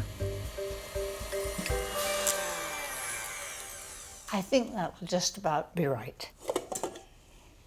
Now let's have a look at that. I want it to be shiny, standing up in peaks. That's a perfect meringue. Once the pie has set, carefully spread the meringue over it. And the aim is to cover all the crumb crust and the middle as well. So you have to put it on and just push it to the side.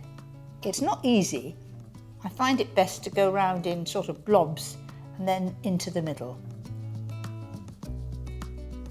So press it down. That's it. Now you can do little swirls all the way around. Make it the sort of same mountain in the middle. And I think that's far nicer than piping. I think it looks homemade. And I love making these little swirls and peaks. All right, stop playing with it, it's perfectly all right. Cook at 190 fan for 15 to 20 minutes. Then set aside for at least half an hour before serving warm. I think it looks very special, but I do warn you, the first slice is always difficult to get out. Have a little prayer and hope for the best. How does that look? I think it looks delicious.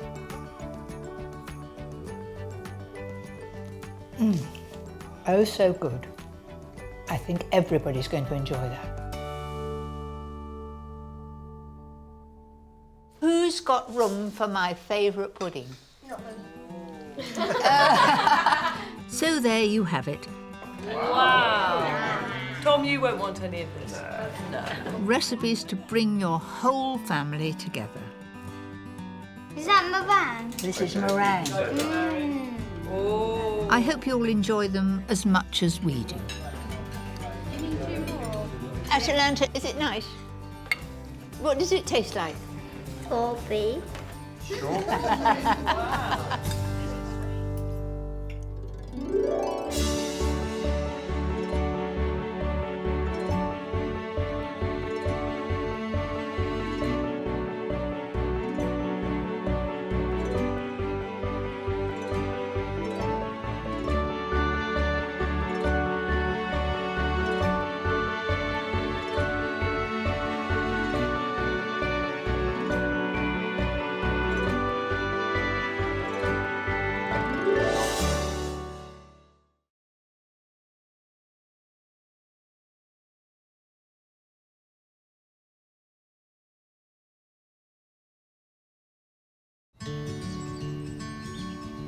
I'm Mary Berry, and in this series I'm going to be showing you some of my absolute favourites. Not too difficult to make, not too many ingredients, and the sort of recipes that the family are going to say ooh and ah, and please can we have them again. These favourites have been inspired by the places I love. The countryside, by the sea, markets and gardens. And of course, my home. I'll be sharing with you some brand new ideas and some recipes that I never ever tire of. Tonight, don't you lose it now. Oh, there you go. There's your fish. Food inspired by my love of the countryside.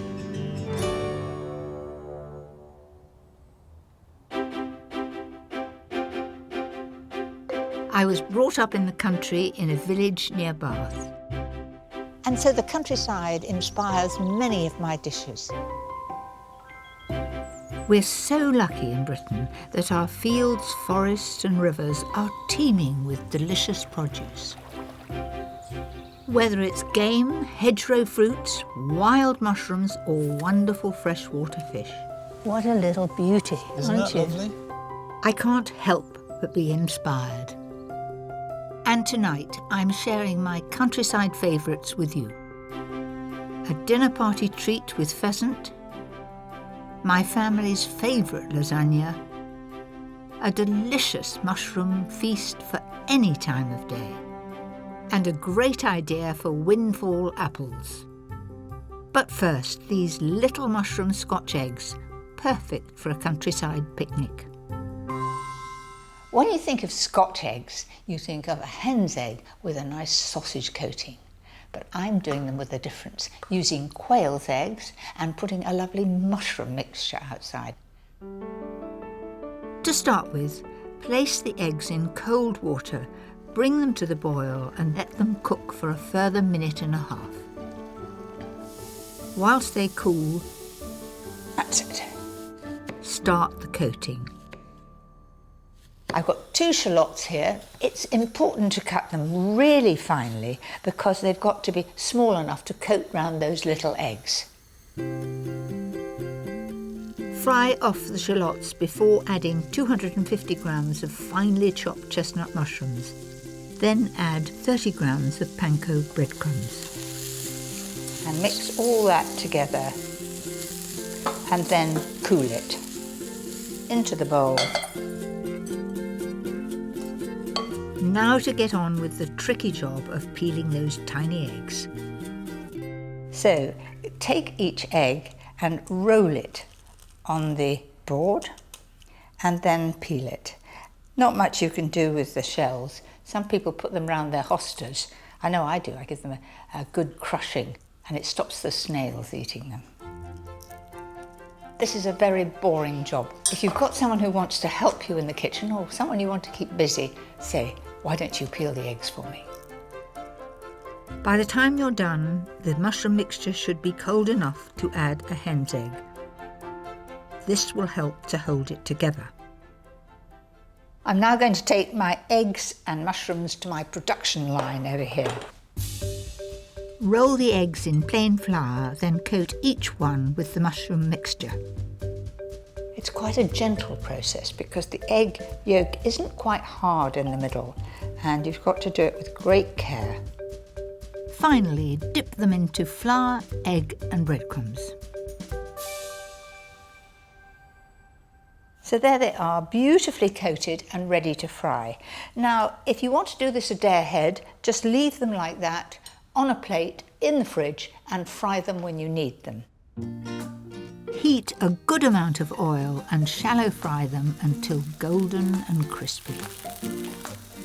Keep turning them round. They do look really good, don't they? These look perfect. That's it. Allow them to cool slightly before slicing. Just go gently around the crispy outside and then straight through the middle. And all is revealed. Just look at that. Absolutely perfect. Imagine being on a picnic on a sunny day in the countryside, just having that. Could you beat it? I don't think you could. One of my favourite things to do in the countryside is to forage. But in the autumn, the woods come alive with one thing I'm a little wary of picking: wild mushrooms. Many varieties can be deadly, so I'm getting some expert advice. Today, hopefully, we're going to find some really easy to identify edible types like the porcini. Marlowe Renton knows everything there is to know about wild mushrooms, and there's no better place than right here in the New Forest. Wait a minute. Well, I can see a treasure here. Just look at that, that's a porcini. that is a porcini mushroom. Oh, Certainly is. And I'm sure you recognise this I do. mushroom as well. A porcini, penny bun, Yeah. or The sep a is- sap. The smell. The smell is so wonderful, and that to me is the king of mushrooms. It is just about the tastiest mushroom that you get in the wild in the UK. I hope there's some more to find. That's the first mushroom we've found. This is obviously going to be a good day.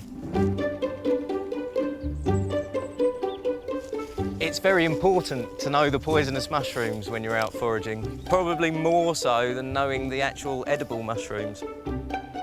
Of the 3,500 varieties of mushrooms, about 100 make for good eating, and around 30 are deadly poisonous. Over here, by the looks of it, there's a very dangerous looking little mushroom here. The Amanita family is a really important family for foragers to know about because it contains the most poisonous mushrooms in the UK. And in this family, there's the death cap, which obviously doesn't sound very edible. And this one, which is the destroying angel, responsible for the majority of the mushroom poisoning deaths that I've heard about in the last few years. So if you don't know what it is, don't pick it, don't eat it. Exactly.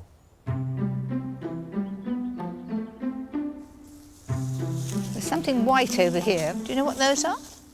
Oh, wow. Do you recognise this mushroom? This Not is the at sort of all. mushroom that you find in restaurants and all the best markets in France. This is a gourmet mushroom. First of all, as you said, it's kind of a whitish cap. Yep.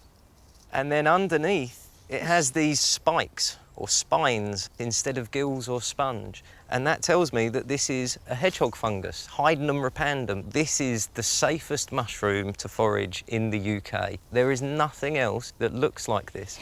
And these little spikes, you need your glasses on to see them, but they are standing up like a hedgehog. One last little thing with the hedgehog as well. When you find the hedgehog fungus, we always scrape off the spines before we put it in the bag. If there are any spores, any babies mature enough on those spines to actually go and create a new mushroom, we've left them behind to do that. Right, let's see what else we can find. What's that? It's a very interesting mushroom. It's in the Boletus family, along with those porcinis, the one that we found earlier. But this one has very definite red on the sponge. And secondly, when we cut through this mushroom, it will stain very blue very quickly. Good gracious, that is unmistakably blue. And also it looks a little bit frightening. I wouldn't go for that. If you don't really know what you're doing, you should leave them behind because some of them are deadly poisonous. If you are not brave enough to go picking by yourself, stick to the huge variety you can find in the shops.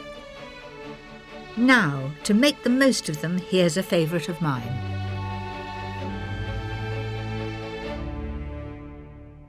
These are the mushrooms that I've chosen. Smidgey, golden enoki, oyster, shiitake, and my real favourite, chestnut mushrooms, sometimes known as brown mushrooms. Start by frying 3 slices of Parma ham in a little oil. It could be Black Forest, it could be Serrano, and you can also, if you look far enough, you can get British dry-cured ham. And I want it to become beautifully crispy.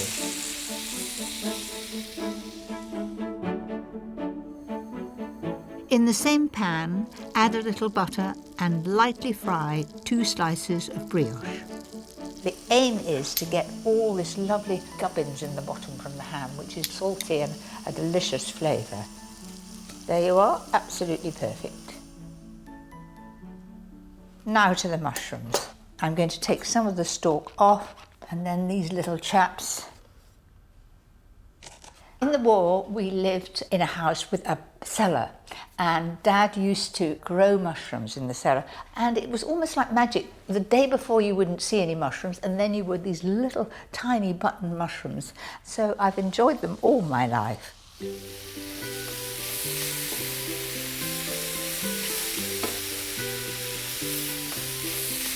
I find the secret of this is to put the lid on for a few moments so that the steam comes up and makes them soft.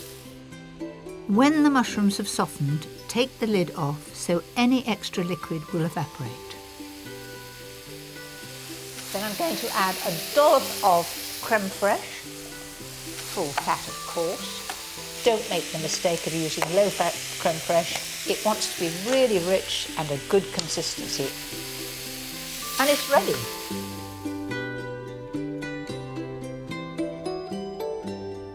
Really looks delicious. Top it all off with the crispy ham and a few parsley leaves.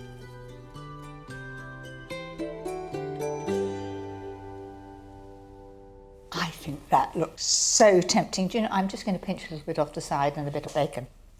They won't miss that bit, will they? I think that is a great light lunch, especially if you've got the girls coming around or you've played a game of tennis or golf or something. Come home and have that. Brilliant. One thing we're lucky enough to have in abundance is game. But it can seem daunting to cook. So if you're unsure about giving it a try, here's a pheasant dish that is very simple and delicious. When I was young, we had quite a few of the blessings from the countryside. We'd have rabbit and mustard stew, we'd have a casserole pheasant. You could go to your butcher and get those, and they weren't on ration. So you can imagine we had them quite often. Start by seasoning the pheasant breasts and sear them in a hot pan in oil and butter. Before I turn them over, I'm going to put a little bit of pepper and salt on the second side. It's worth giving game a chance, but you could just as easily use chicken breasts. Look at that for a lovely colour. Just golden, just round the side there, and quickly turn it over. You don't want to cook them through. I want them still raw in the middle. Put the breasts to one side and start your sauce by cooking one roughly chopped onion in the same pan.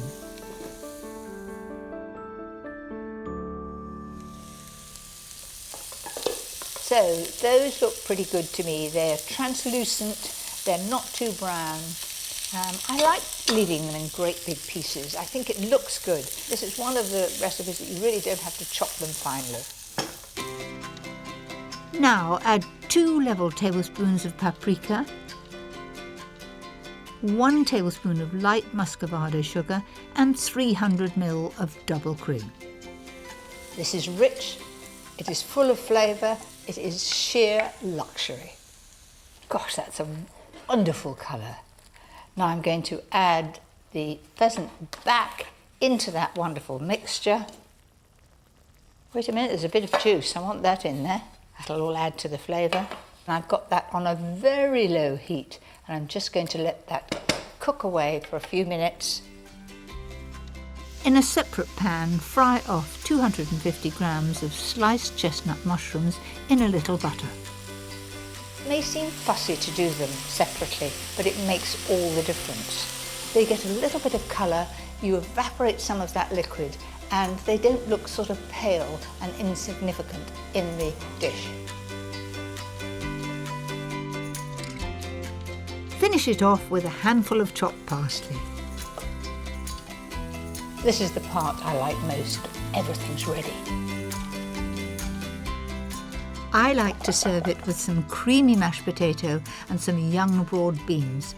What could be nicer? And lastly, here comes our pheasant. And plenty of sauce to go with it.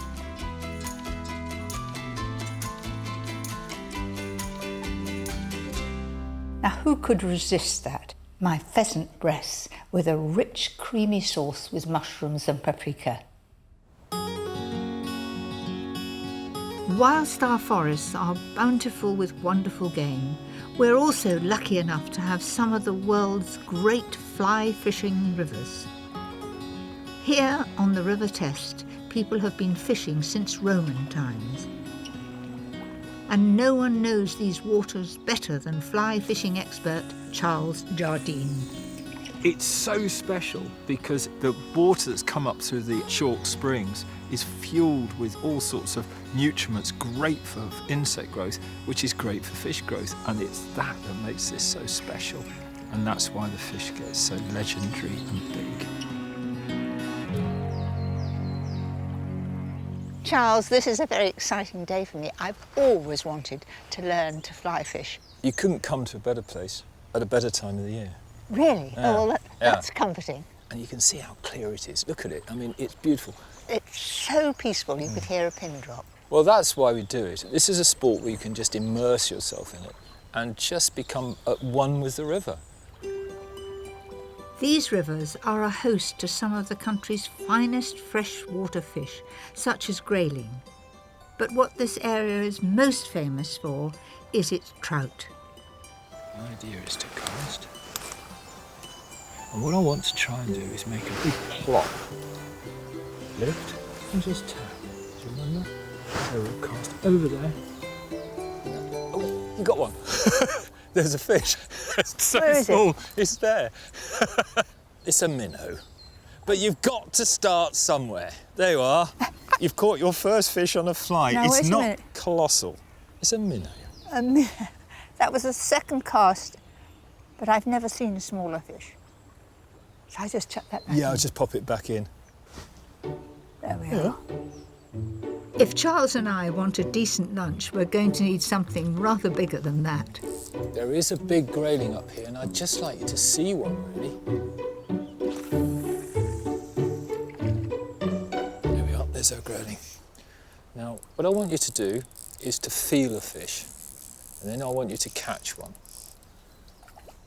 Just feel what it's doing. This is where you need soft hands. And you just wait until I've got my net, and then I'm going to show you one of nature's little joys. And just move the rod tip towards me and slide the fish across the water. There we go. That's a grayling.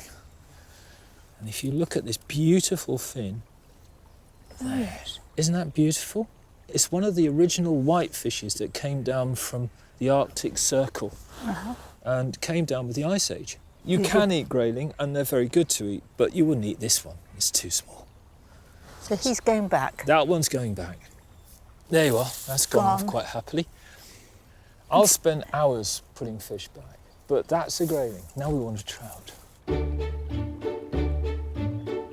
With no sign of the elusive trout, we decide to try our luck a bit further upstream.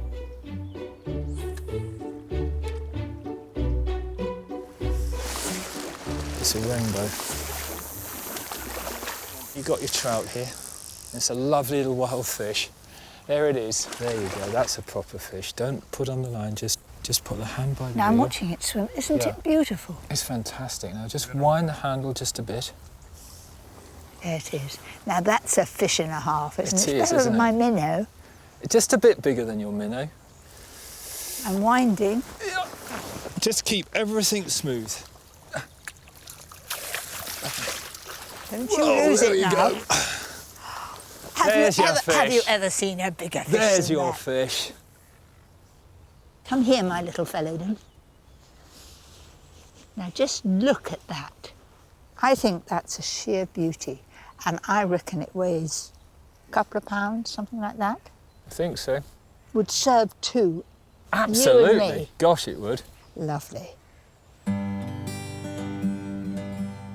I can think of no better way to enjoy a freshly caught rainbow trout than to simply fillet it and then fry it in a little butter. Look at that. Look. That's fantastic. Look Not at that. bad. Shouldn't That's catch such it. big fish, really, should we? It's beautiful. Now I'm just going to add to that a little bit of dill in here. Oh, right, you're going to... And can you squeeze some lemon? Your hands are drier than mine. Into there. That's perfect. I'm just so excited to try it. That's truly lovely. It is sheer perfection. All I've got to do is to thank you for such a memorable day. Oh, thank you. Do you know something? I think I've got the bug.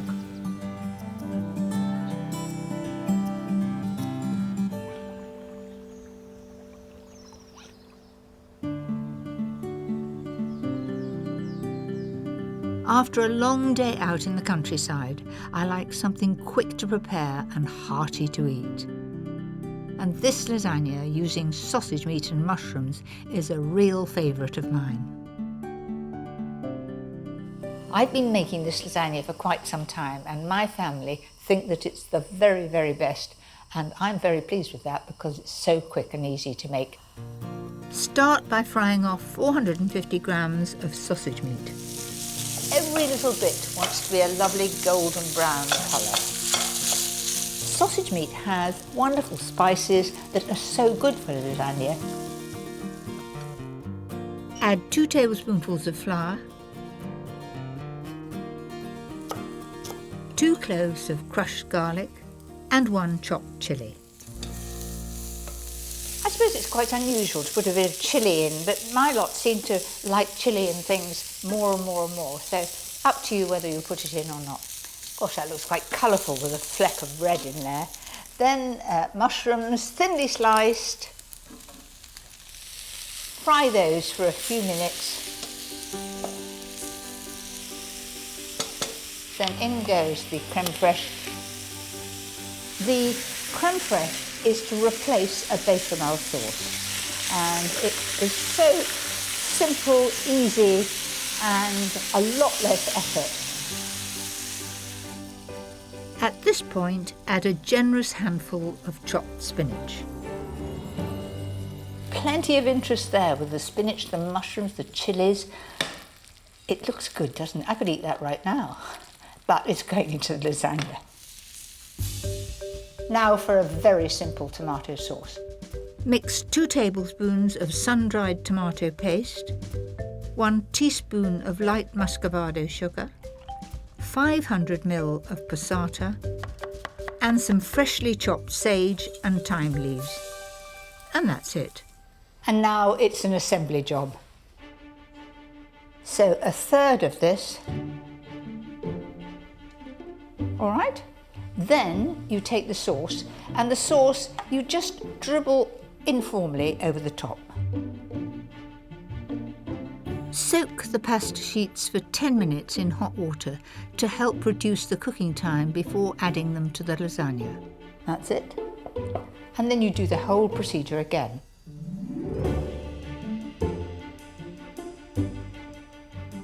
Top it with the final layer of meat and the last of the tomato sauce. And just to finish that off, giving a lovely crispy top, some cheese. I like to use cheddar cheese, but you can use any hard cheese or end bits that you've got left in the fridge. And that will all melt and become crispy on top. Cook it at fan 180 for 20 to 30 minutes. Until the pasta is soft and the top is golden. Oh, just a gentle bubble around the outside. So I reckon that'll serve about 6 people, and it's best served the moment it comes out of the oven.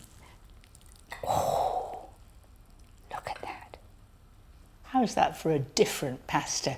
Little bit of spinach, little bit of chilli, not too much pasta, lots of sauce. It's a bit hot, but I think I'll have a quick taste. I'll take it from around the edge, like you tell the children to. Oh, you can't beat it.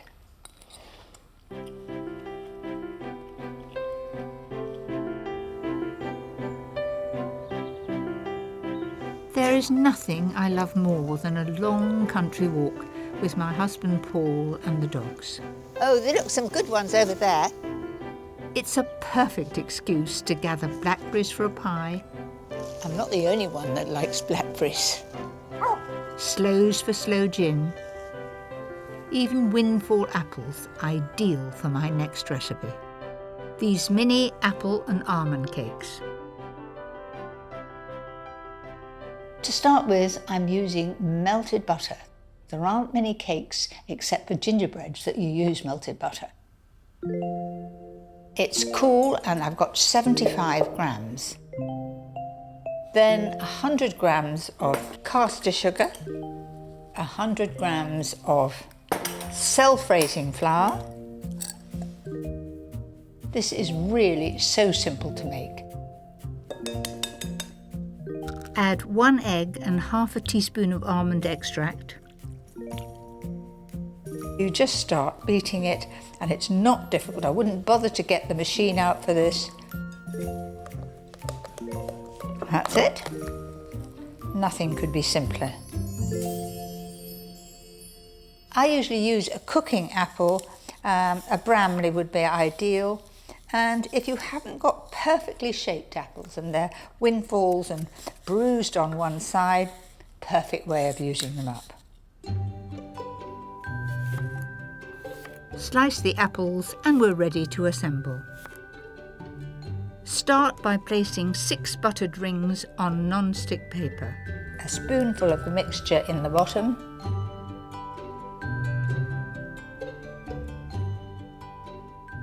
And once you've put those 6 sort of dollops, then hold the ring and just spread that to the edges. And then the apple, it'll take about 3 slices of apple, and try not to let the apple touch the ring, just put it just inside the ring. There we are.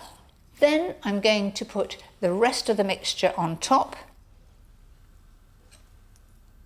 These are so simple, you could knock them up in no time if you get a surprise visitor coming for tea. Level the tops off with the back of a spoon and sprinkle with flaked almonds. That's it, they're ready for the oven. Now, those go in the oven at 160 fan, and they will take about 25 or 30 minutes.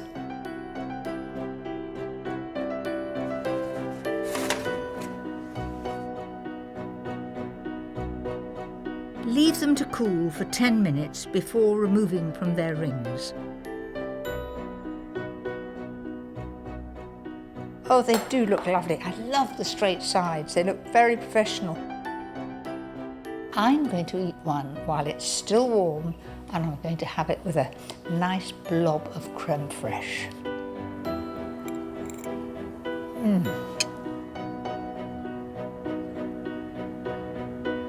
That is sheer heaven.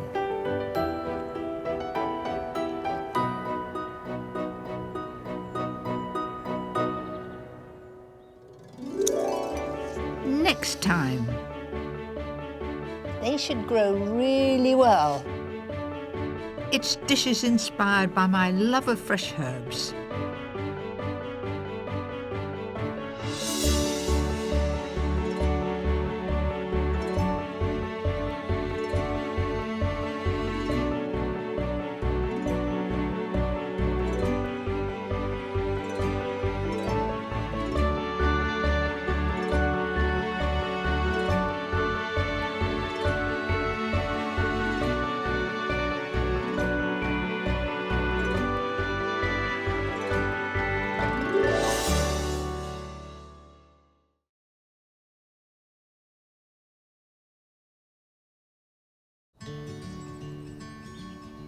I'm Mary Berry, and in this series I'm going to be showing you some of my absolute favourites. Not too difficult to make, not too many ingredients, and the sort of recipes that the family are going to say ooh and ah, and please can we have them again. These favourites have been inspired by the places I love. The countryside, by the sea, markets and gardens. And of course, my home. I'll be sharing with you some brand new ideas and some recipes that I never ever tire of. Tonight, they should grow really well. It's dishes inspired by my love of fresh herbs.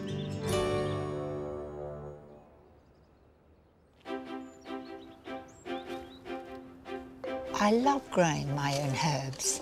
It's very easy, I'm getting better at it, and they're an inspiration for many of my recipes. When I started cooking, which was a long time ago, you could only get dried herbs. Nowadays, almost all supermarkets stock fresh herbs, but you can't beat growing them yourself. Fresh herbs can really give a lift to a recipe. They can take it from the ordinary to the sublime. And tonight, I'm going to show you some delicious recipes using my favourite herbs. A luxurious platter for special occasions. A dish my grandchildren love. A Mediterranean summertime supper. My all-time favourite cake. But first, this simple salad using fresh mint. Mint is not only one of my favourite herbs, it's the easiest to grow, and once you've got it growing, it is prolific. I'm going to use it today in a salad. So I've got a really nice bunch of fresh mint. The smell alone sets me wanting to do something with it. And remember, if you keep the stalks and you've got some lovely new potatoes, you could put those in to give flavour.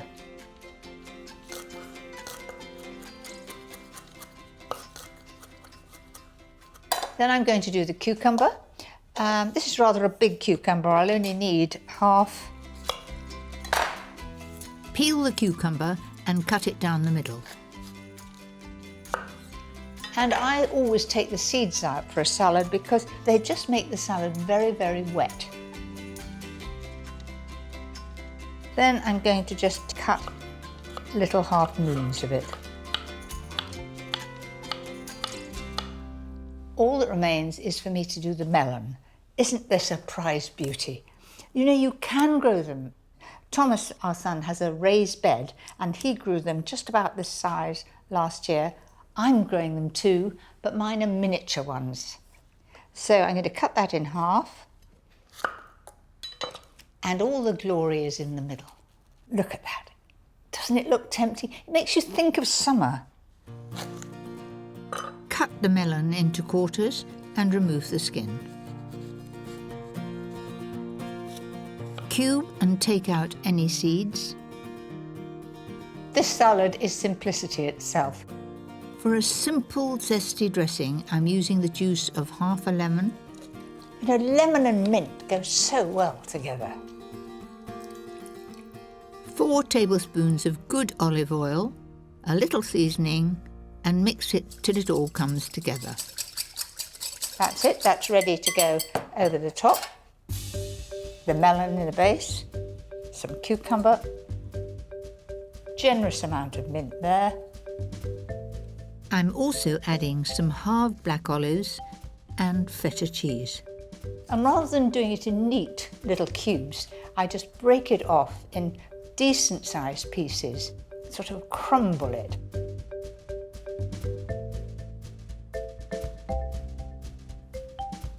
Isn't this simple? And it just reminds me of summer, these vibrant colours.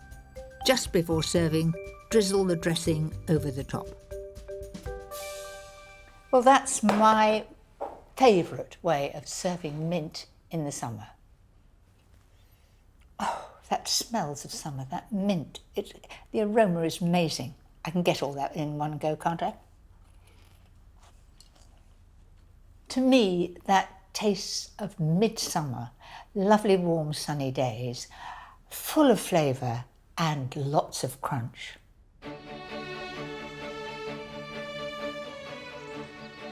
Growing your own herbs is not only easy to do, it's so much cheaper than buying them in the shops.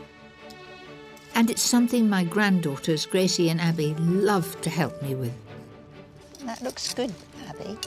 Right, now just put it in like that. You've got a watering can behind you. Can you stretch for that? That's right. And then with your hand, put the earth all round. They should grow really well. Thank you very much. Spending time with my grandchildren is one of my great joys, and my next dish is one of their favourites. So I've got 500 grams of good minced beef here. Add a finely chopped onion to the mince and 2 cloves of grated garlic. It's only actually since I've been married that we've had meatballs. Mum used to do what she called Scotch mince, and that was just fried mince, no onion, and a good gravy. We used to love that as children, but I've found that my young absolutely love meatballs. Then I'm going to put some thyme in there. Now this is broadleaf thyme, and as you can see, it's got a very woody stem and it is very strong, much stronger than you would buy in a supermarket because it has matured over the years. Thyme is wonderful because it's always there, winter, summer, it doesn't lose its leaves. In it goes. Next, add 50 grams of grated parmesan and half a teaspoon of paprika. It gives a nice bit of colour to it. And then pepper and salt. 1 small egg, that just holds it all together. So just mix all that together. And do you know what? I'm going to discard the spoon and use my hand. You can really get the feel of it. If it's a wet day and it's school holidays, children will help. They love to help to cook, especially when it's something they're going to enjoy for their lunch. Shape the mixture into a cake and divide it in 4. Each section will make 6 meatballs. You just get the mixture, slightly damp hands, and shape them into a ball. I would say they're golf ball size. My husband plays golf. They look just like golf balls to me.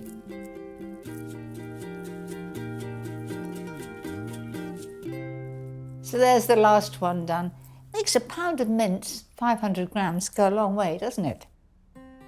It's best to chill the meatballs in the fridge for half an hour before frying. One of the secrets of making really good meatballs is to brown them well and then not to cook them for too long. They should be soft when you break into them, just like a good beef burger. And be gentle, because in fact, if you're brutal with them, they will break up. Once they're brown all over, start the tomato sauce in the same pan. First soften 1 finely chopped onion. And essential to get that tender before you add the other ingredients. So in goes 2 or 3 cloves of garlic, just to what your family likes. Add 600 ml of passata, 1 teaspoon of caster sugar, and 3 tablespoons of tomato puree. If you like it fairly piquant, a few drops of Tabasco, and then we need salt and pepper. Stir that in, and so I add about 300 ml of water to that. You might say, why add water to that? But it does intensify the flavour. I'm just going to leave that for about 10 minutes to bubble gently and reduce.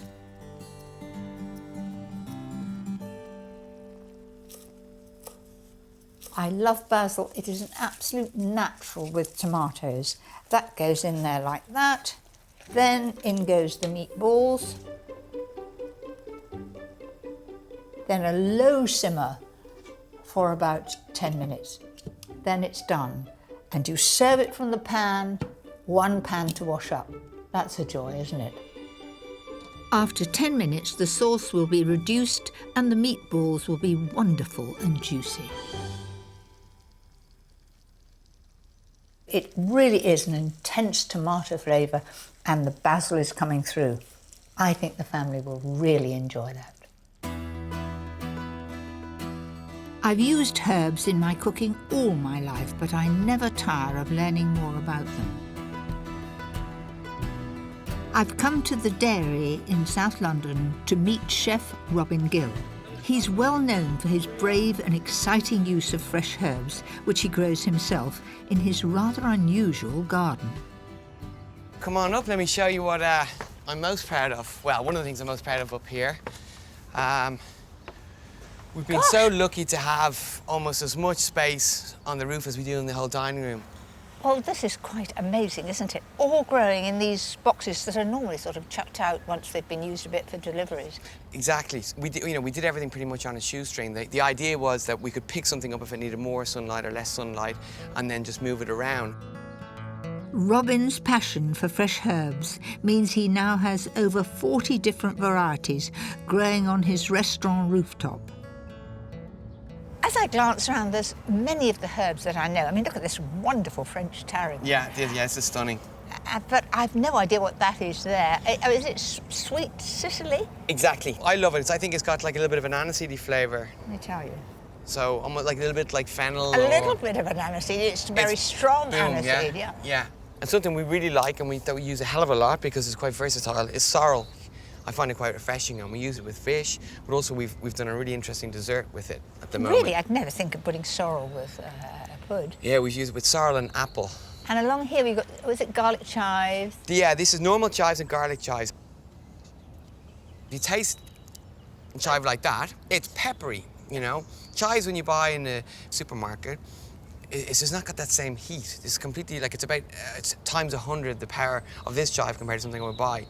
And that's one of the main reasons why we do this here. You can grow herbs anywhere. I mean, right over there's somebody growing it on a windowsill, very much in the style you're growing it here, exactly. In boxes. And so you don't need a big garden to grow herbs. All the herbs that Robin grows feature on his menu. He often combines them in ways I've never seen before. 3 or 4 different herbs on one plate. And I can't wait to try some of them. So this is one dish which kind of really sort of sums up what we do here. We try to take 3 ingredients and just only use flavours like herbs just to intensify the ingredient. So we've got peas, celery, mint, and that's pretty much all it is. And then we just use herbs from the garden. We got some of the fresh sorrel here, the black peppermint, Corsican mint, and then we got a little bit of the apple mint. Okay, and then finally, just the What's that? Mint snow, we call it. It's like a refreshing ice, so a really summery dish. That's frozen? Yes, frozen. I can hear the crunch. Do you know, that's sheer heaven.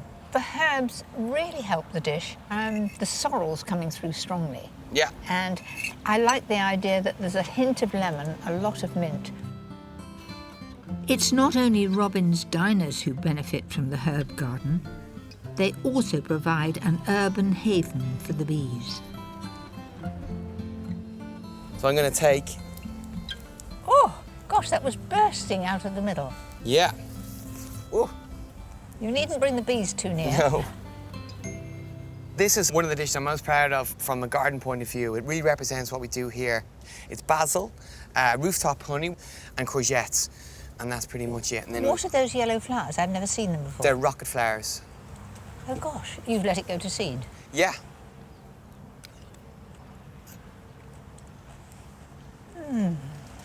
The honey is unusual. It makes me think of elderflower cordial. That's exactly it. It's the dominant flavour of the honey, you know. Without a doubt, it's elderflower. You use a very small amount of herbs, but because you've grown them, they are so much more piquant and strong. I've certainly learnt a lot, and I shall be using those rocket flowers. You mark my words. Excellent. OK, then. I've learnt a lot from Robin, and I'll definitely be planting a few new varieties in my garden next summer. My next dish uses one of the most popular and widely grown herbs, basil. Pesto lemon chicken. It is just lovely to have on a warm summery day, and it always reminds me of the Mediterranean. Start the dressing for the chicken with 6 tablespoons of mayonnaise. and 4 tablespoons of fresh pesto from the shop. You can make it yourself if you've got a lot of basil, and it's simply basil, olive oil, garlic, pine nuts, and a little Parmesan cheese. So, juice of half a lemon. Now I use a lemon squeezer. I know the chefs just go like that and all the juice comes out. I don't seem to have those sort of muscles, so I use a lemon squeezer. Makes it easy and effortless. So I've got juice of half a lemon in there. Then I'm going to add some pepper and salt. Could that be easier? And you get a lovely, fresh, bright green colour. Now to the chicken to go in it. I'm using chicken breasts that I've lightly roasted for 20 minutes until they're cooked through. You didn't necessarily use breasts of chicken at all. You could use a whole chicken and just take the skin off and cut it into strips.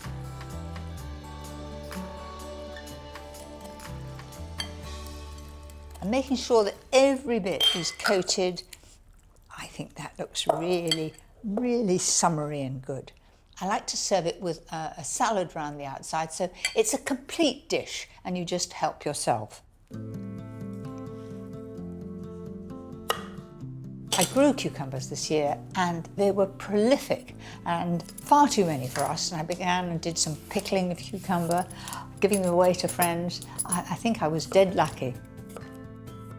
I'm also adding 2 sliced avocados. I'm now going to just coat them in a little bit of lemon juice because that stops them discolouring. And some halved baby plum tomatoes. A little bit of pepper and salt. And with the cucumber too. Now I'm going to assemble the dish. I'm going to put the chicken down the middle. And remember, ideally make it the day before and just leave it in a bowl covered with cling film in the fridge, and the chicken will taste of basil. So quite sort of higgledy-piggledy here. This all looks so beautifully fresh and tempting. If you like, top it off with some micro herbs and a handful of toasted pine nuts. I'm just going to put a little drizzle of oil and vinegar dressing over the top. And because this is very much a basil salad, I'm going to put a few leaves on it. Like that on the top.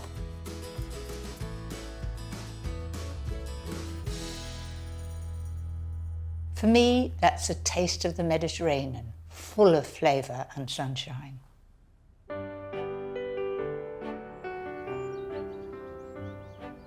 Herbs are a great way to add sophistication to a dish when entertaining guests.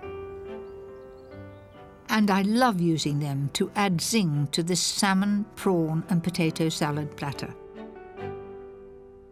If we're having friends round and I'm doing a buffet, I always include a salmon dish. First, season 3 medium salmon fillets and add a good squeeze of lemon. Lemon and fish go very well together. Wrap them in foil. You don't need to seal it because it's not going to run away. And cook at 160 fan. And it'll take about 15 minutes. I've already boiled 500 grams of new potatoes. And whilst they cool, I can make the dressing. 3 tablespoons of Dijon mustard. 3 tablespoonfuls of white wine vinegar. 4 tablespoonfuls of oil, and then a tablespoonful of sugar. And best to use caster sugar because it dissolves quickly. Add a little seasoning and give it a good whisk. Now this is a very mustardy dressing, but it goes well with the potatoes. Doesn't take much mixing, that's it. Once the potatoes are cool enough to handle, quarter them and add them to the dressing. I think a potato salad is something not to be forgotten. So much pasta and rice is served as salads, but there's nothing to beat a good potato salad. The warm potato will absorb this lovely mixture of mustard and oil. To add some crunch, slice 3 spring onions and 4 sticks of celery. When I was young, Dad used to grow it, and we had celery with everything. It was almost too much celery. Next, add 6 tablespoons of mayonnaise and the chopped spring onion and celery. So it is not going on the floor, it's going straight in the bowl. That's it. And to add a bit of colour, a few thinly sliced radishes. Mix all that together. The radishes have a very piquant flavour, so if they're thinly sliced, they just fit very well with the salad. That's it. Now, some wonderful fresh parsley. If you can't be bothered to chop parsley, I've got a quick tip to speed it up. Put it in a cup and then just snip it with scissors. And if you've got an extra pair of hands in the kitchen and it's one of your children or grandchildren, they love doing this little job. That's it. Then put some of it in here. So mix all that together. Parsley works really well in this potato salad because it gives the brightness of the green as well as adding to the flavour. Just going to put that to one side and see how the salmon's doing. There we are. Now that is absolutely perfect. And then you just flake that up in sort of reasonable sized pieces.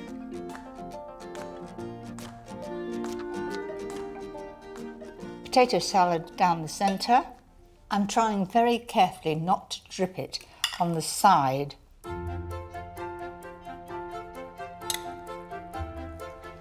So there's the salmon all the way down. And to make it extra special, some king prawns. If you get hold of each one and tuck the tails into each other and then lie them across the top, I would serve this on an occasion that perhaps it's a special birthday or an anniversary and you've got a crowd round and you want to really push the boat out. I think they look fun and very special.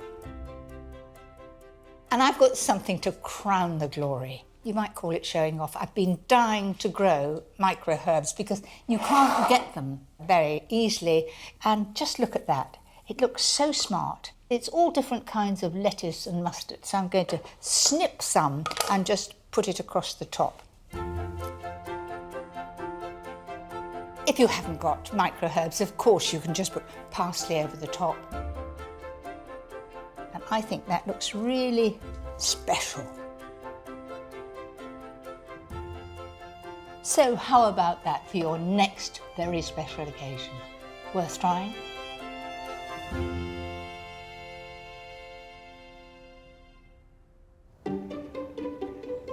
Herbs aren't exclusively for savoury dishes. They can also be great in cakes and puddings.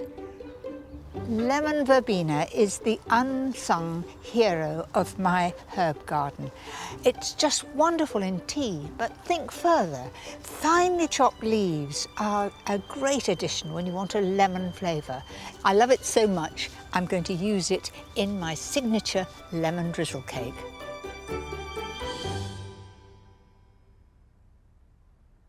If you ask anybody what their real favourite cake is, it's nearly always lemon drizzle. It's certainly mine. So, lemon verbena. If you rub your fingers against it, it is strong lemon, a bit like lemon thyme, but it's rather sweeter than that. If they're really tough old leaves from a big plant, you want to take out the middle of the leaf so that it's not too tough. Don't worry if you can't get hold of lemon verbena. The recipe will still work without it. So I'll end up with about a tablespoon of lemon verbena. That's it. To make the cake, add 4 eggs, 225 grams of caster sugar, And the same again of baking spread. If you like to use butter, it must be really soft. Then add 275 grams of self-raising flour, 2 teaspoons of baking powder, and 4 tablespoons of milk. I've been making this for as long as I can remember. When the children were very tiny, I had my closest friend living across the road. Her mother came down to see her from the north, and she said, "You girls don't do enough baking," and she stood in the kitchen with the little prams all round and the children and made the cake for us, and it's been my favourite ever since. Add the zest of 2 lemons and beat for about a minute until beautifully smooth. That is beaten to perfection. This amount of mixture fills a tray-baked tin 23 by 30 centimetres. You grease the tin really well, and then you line it with non-stick paper.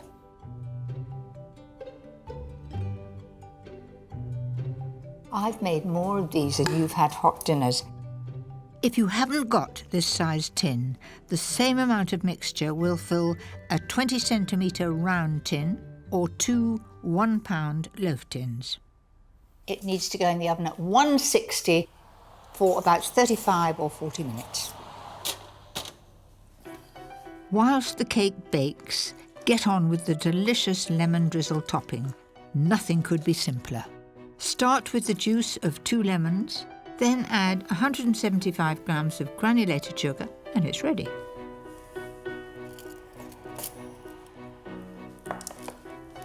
Well, that's just as it should be. A gorgeous pale golden brown. Wait 10 minutes for the cake to cool slightly before topping with the lemon drizzle. Make sure you get it all to the edges, and then it will be really delicious. Once the topping has completely soaked in, it's ready to slice. Now, I cannot resist. That is as light as a feather. You can just see the flecks of lemon verbena. That is sheer bliss. When I finish that, I'm quite sure I'll be ready for another slice.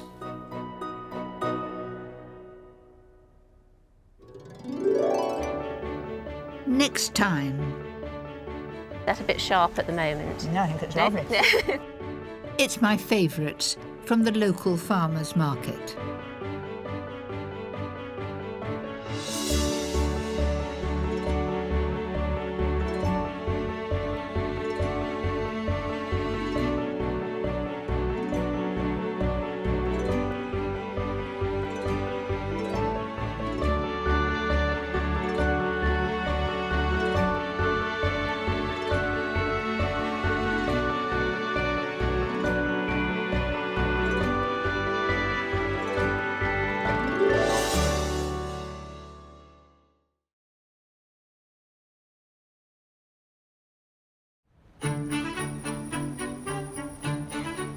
I just love Christmas. It's my favourite time of year. But it can be so busy. I'm going to share with you some great tips for getting ahead, so actual Christmas is stress-free. I have some wonderful, easy recipes. That's just perfect. And I'll also be finding out how everyone else is preparing for Christmas. That really takes the wind out of my sails. It is magnificent.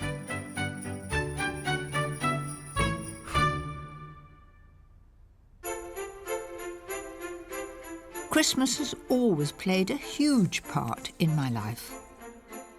Since my children have moved away from home, it's become even more special to me, as it's a time for everyone to be together. But it's not just Christmas Day that I love, it's the wonderful build-up to it. Tonight I will show you how to feed all those extra family and friends over the holiday season.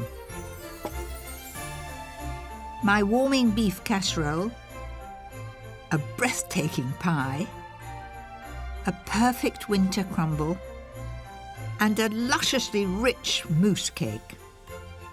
But first, a dish perfect for a frosty Christmas Eve. My mother used to make it and have it on standby when we arrived on Christmas Eve, and now I'm doing exactly the same. I've got half smoked haddock and half ordinary haddock, 350 grams of each. And I'm just going to dice that up into reasonable sized pieces, so just about the amount that you would eat in one mouthful. And be wary for the odd bone, and that's it. To make the sauce for the fish pie, I like to use leeks. They're at their best in winter and add a perfect subtle flavour. You notice I don't do it as quickly as the chefs do. But I get there in the end. Fry them off in 50 grams of butter until they're nice and soft. Add 50 grams of flour and slowly whisk in 600 mils of hot milk. And watch it getting thicker and thicker. Don't add all the milk at once. If the sauce is a little bit too thick, you can always add a little more milk. That's it. Now I'm going to add salt and pepper. I like pepper. There we are, a little bit of extra. And then I'm going to put the juice of half a lemon. That just sharpens it up. In goes the dill. If you're not a lover of dill, you could always put chopped parsley in. Then in goes the fish. And the fish will cook in the hot sauce. The lovely smell of this fish, slightly smoky, just makes me think of Christmas. Once the fish begins to turn white, it's ready for the baking dish. Why do I grease the dish? Because it makes it much easier to clean afterwards. And it's usually me that's washing it up. Doesn't that look good?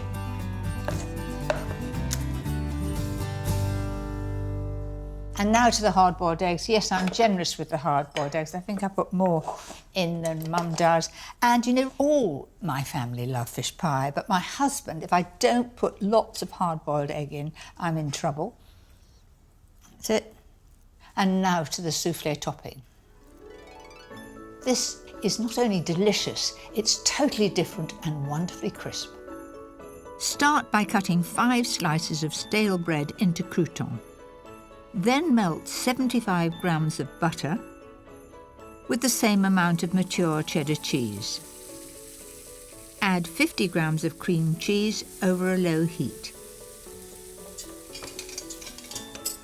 Lastly, whisk 1 egg white until light and frothy.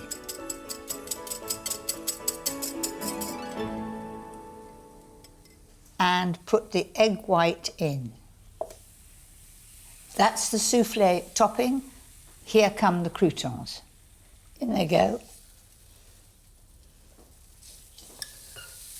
And don't tell people it's bread. Just say it's soufflé. They'll think it's pretty grand.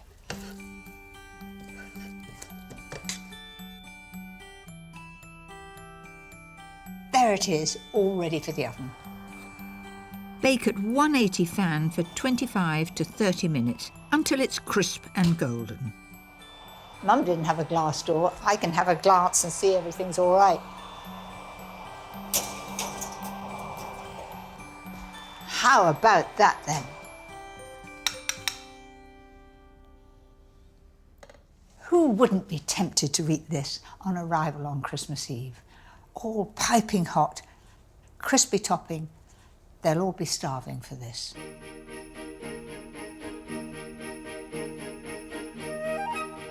Because there's so much to do at this time of year, it's good to have a few delicious meals prepared in advance. And on a cold winter's day, this next recipe is the perfect thing to come home to. So to start with, I've got 1.5 kilos of lean stewing steak here, and I'm going to fry it. Now there's a lot of meat, so I'll be doing it in batches. No good putting all that in because you'll never get it brown at once. Keep moving it about. And the idea is to get it brown. That gives the extra flavour and it seals the meat in. If you look down the bottom there's a bit of crust coming. All that will add to the flavour. That's it. Add 3 roughly chopped onions and 6 cloves of crushed garlic to the same pan. It's taken up the juices from the bottom, which is all adding colour to my casserole. Now I'm going to add the stock.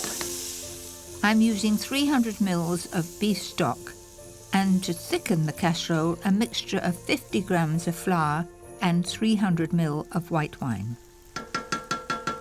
Then the meat goes back. 3 tablespoons of Worcester sauce. Might have been a good idea to take the top off.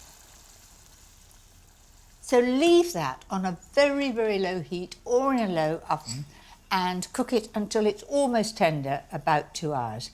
In that time, of course, you can be doing all the other things you have to do at Christmas.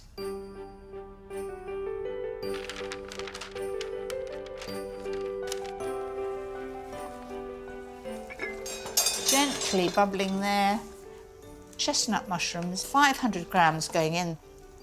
There's a lot of gravy here. And I can tell you, my husband is a gravy man. He has it with sausages, he'll have it with steak. There has to be gravy. And so there's plenty here. Leave to simmer gently for another half an hour, and for extra kick, the all-important 3 tablespoons each of Dijon mustard and horseradish cream. Everybody seems to like chilies. There is no chili in sight here. This is really flavoursome, but not hot spicy. It really is perfect for a winter's day.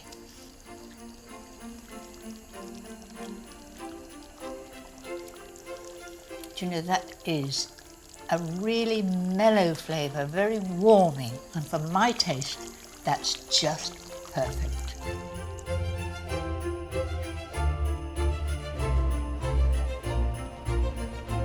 Christmas wouldn't be Christmas if my cupboards weren't bursting with my favourite sweet indulgence, chocolate. And nobody knows more about it than William Curley, 4 times British Chocolatier of the Year. Hello, William. I've heard so much about you and your chocolate creations. It's Christmas time, and I can't imagine Christmas without chocolate. Is it a very busy time for you? Gosh, Christmas, it's the busiest time of the year. Specialities such as our Dundee cake, our mince pies, pork truffles. Which is the thing that you like best? We love making a classic French patisserie, our bûche de Noël. The bûche de Noël, or Yule log, is served traditionally in France as their Christmas pudding and dates back to the 16th century. I've made Yule logs myself, but never anything quite like this. If you just take the mousse and run it up the side, like such.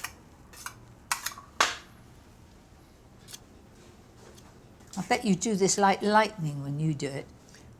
I must say, if I was doing this, I'd like to do several at one go, put them in the freezer, knock them out, yeah. And everybody who came to supper in the next year would get it as their pud, whether it was Christmas or not.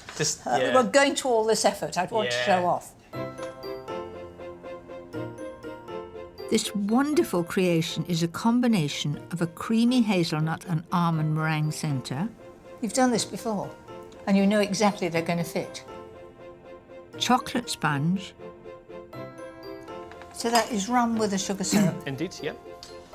These are crystallised chestnuts. Surrounded by a rich chocolate and chestnut mousse, a meringue base, all covered in a dark chocolate glaze. It's just like a river flowing. A final few festive touches. Oh, that looks amazing. Just look at that.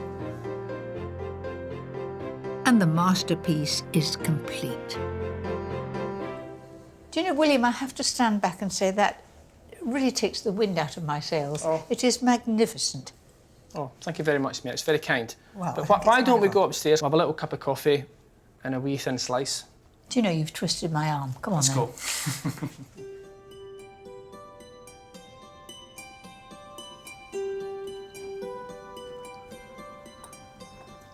This is luxury personified. It is so chocolatey, and it's full of surprises as you get through the layers. Different flavours coming through. Oh, so good and oh, so memorable. All that remains, William, is to wish you a very, very happy Christmas. And you'll only have made about 1,000 of these come Christmas Eve. Indeed. Thank you, Mary. Merry Christmas to you.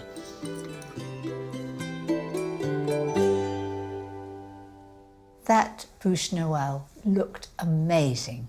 But if you haven't the time or the skill that William has, I've got the perfect recipe for you. A chocolate mousse cake.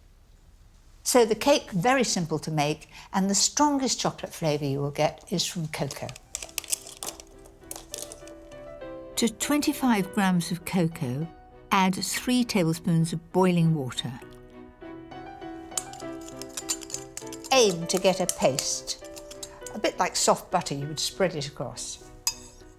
There it is. Then add 2 eggs, 100 grams of caster sugar, 100 grams of self-raising flour, and a level teaspoon of baking powder. Don't make it heaped, it must be level, because if you put too much in, it'll rise up and fall down again. And lastly, 100 grams of baking spread.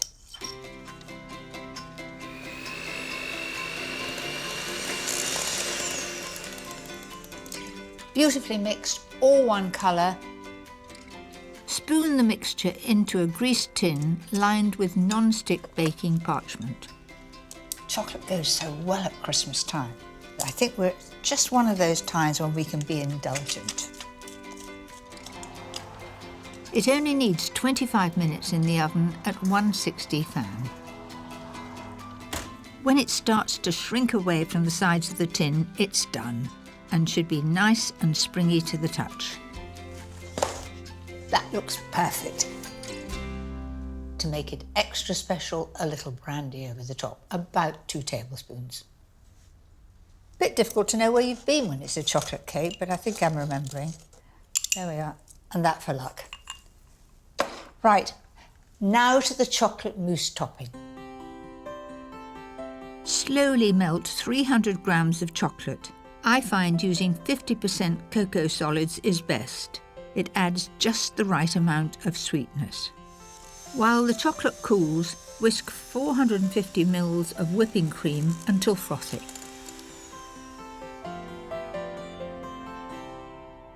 Fold that in, and you get the easiest and quickest chocolate mousse. And it's still a lovely frothy mixture. I'm going to put that on top of the sponge now.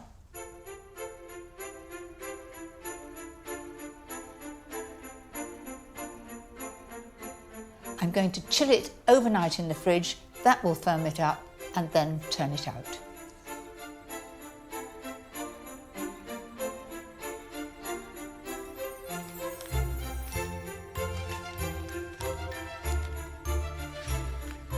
A little sieved cocoa over the top makes a professional finish. It's the sort of thing that William would have done with his bûche de Noël. And I think that really is quite a sort of showstopper, isn't it? Everybody will go ooh and ah when you walk in with that, and they won't know how long it took you to make. Not too long. And then a little sieved icing sugar makes it even more special. Also, it makes you think of snow and Christmas. That's my special, indulgent chocolate pud. That is so easy to make, but it's got the Christmas wow factor. Have a go.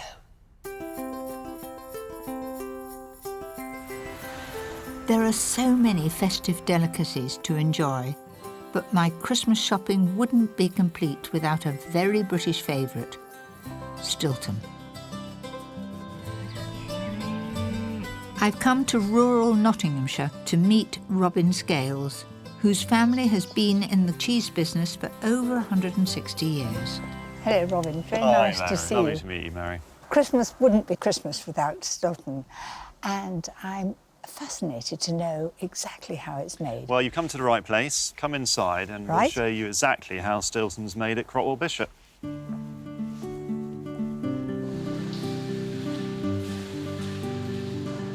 What's special about this place is that everything here is done using methods that have changed very little since the 17th century. So this is right at the beginning of the process. The milk came into the vat about 3 hours ago. We added all the different ingredients to the milk. That include the rennet, which clots the milk and eventually turns it into curds and whey, as we see here. We take a nice big ladle of the curd and whey. We then transfer it into the draining table. So the whey goes away? The whey goes away and it's drained off. And we basically continue to do this until we've transferred all the curd and whey into this. You do it all by hand? All by hand. And it's literally a case of just scooping it out and then into the draining table. Quite deep. You won't touch the bottom.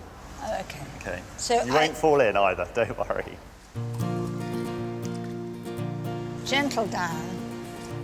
Really gently, yeah. Spot on. And then down again. Well, it's quite therapeutic, this, isn't it? It is.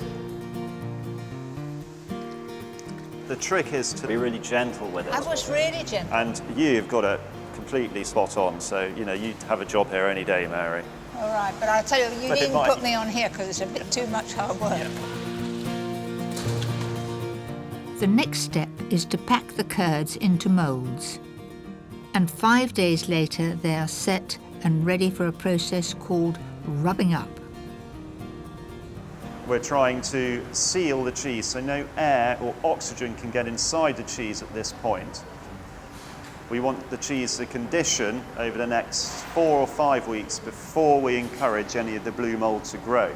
If you don't make that nice and smooth and there's sort of air holes, what happens? The blue mould may start to grow and would become quite strong at the end of its maturation.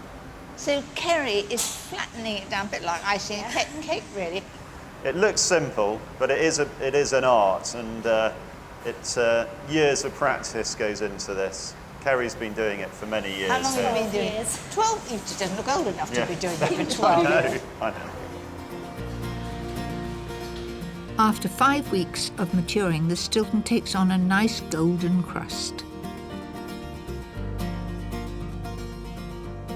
It's then pierced, which allows the air in, and the distinctive mould can finally grow. 2 weeks later, and the beautiful blue marbling has taken hold.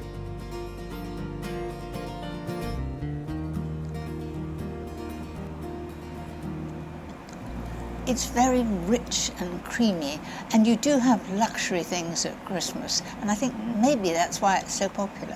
What about Howard? I have Stilton every day, really. You have it on your pie at lunch, don't you, sometimes? I have.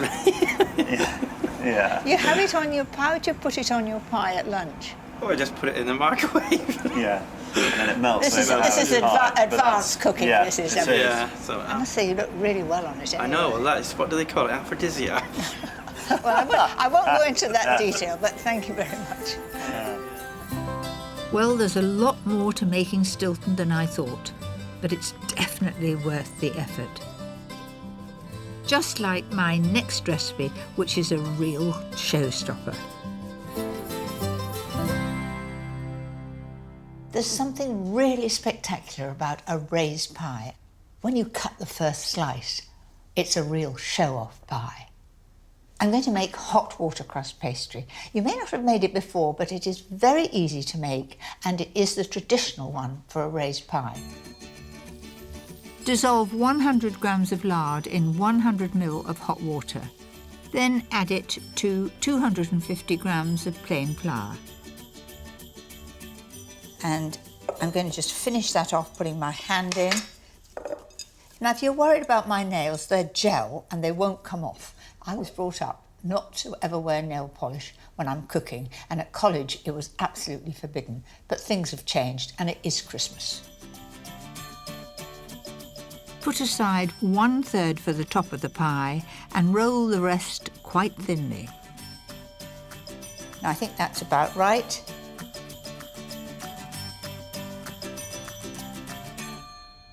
And now for the filling. I've got some gammon here, some chicken, pickled walnuts. I think they give a lovely texture, lovely flavour, hard-boiled eggs and sausage meat. Cut the gammon and chicken into strips. Then add lemon zest and fresh thyme to the sausage meat. And don't use dried thyme. Dried thyme is a totally different thing, and I don't think it adds to recipes at all. Mix 1/3 of the sausage meat with the gammon strips to make the bottom layer of the pie. And then you can imagine, as you cut through, you get beautiful results. Press it down firmly to remove any air before poking in a few of the pickled walnuts. If you don't like pickled walnuts, you could put pistachio nuts in it. You could use stoned olives. Lay the trimmed hard-boiled eggs along the centre and surround them with the sausage meat. And then press it down, very gently but firmly, no arguments. So I've got here the chicken, and it's the same principle. I want long pieces of chicken so that when I cut through the pie, when it's cooked, it looks good. It takes time, but it's very rewarding. And the last third of the pastry will become the pie lid.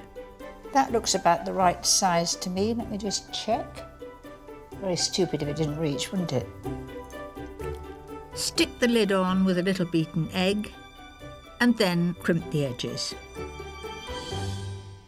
You can do any decoration that you like. And I'm going to do 3 leaves over the top.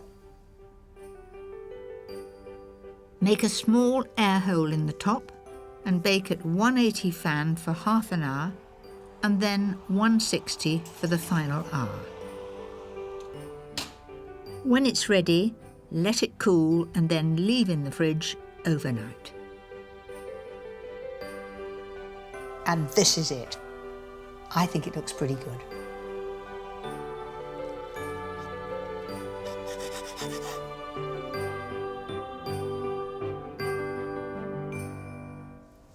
I can tell you, I'm chuffed to bits with that. I think it looks really perfect. What could be more impressive, more Christmassy? It really shows that you pushed the boat out for all your family and friends. The wonderful thing about food at Christmas time is that it can be so indulgent, and I have the perfect winter pudding that will spoil everyone. I like my puddings to be special, and this is my take on blackberry and apple crumble.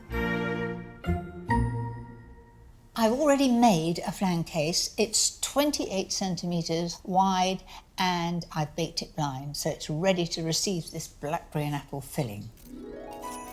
I'm using 4 Bramley apples for the filling. They tend to work best.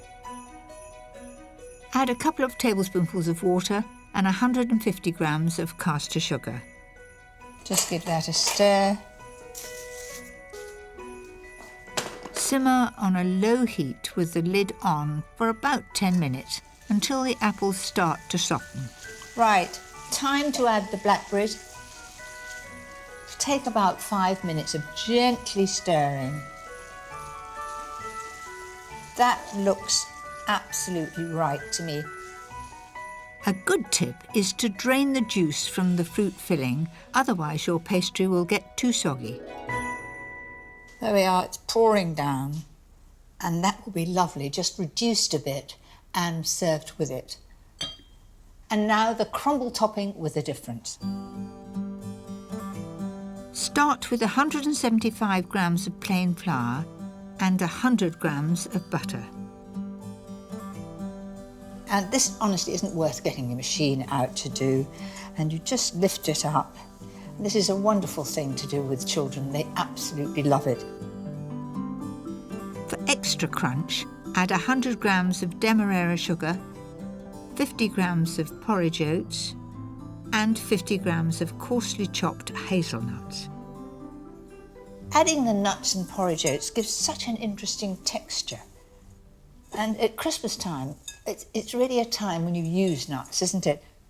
So all I've got to do now is assemble it. Lots and lots of fruit. That's it. And then the crumble topping. You've really got the best of both worlds with very thin pastry underneath, and then you've got the crumble on top. You've got double whammy, really. Cook for about 25 minutes at 180 fan until the top is wonderfully golden and crisp. That looks a bit of all right. You can hear, listen to this. What a lovely crisp top.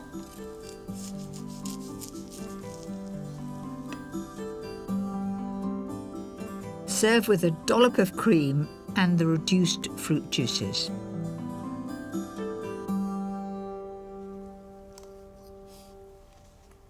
That is sheer heaven on a plate. I could eat all that in one go, and I'll diet tomorrow. So there you have it, 5 dishes you can make in advance to help you create the perfect Christmas. Next time, I'll show you how to take the pressure off the big day itself. Christmas doesn't get better than that. You notice I take the drink first.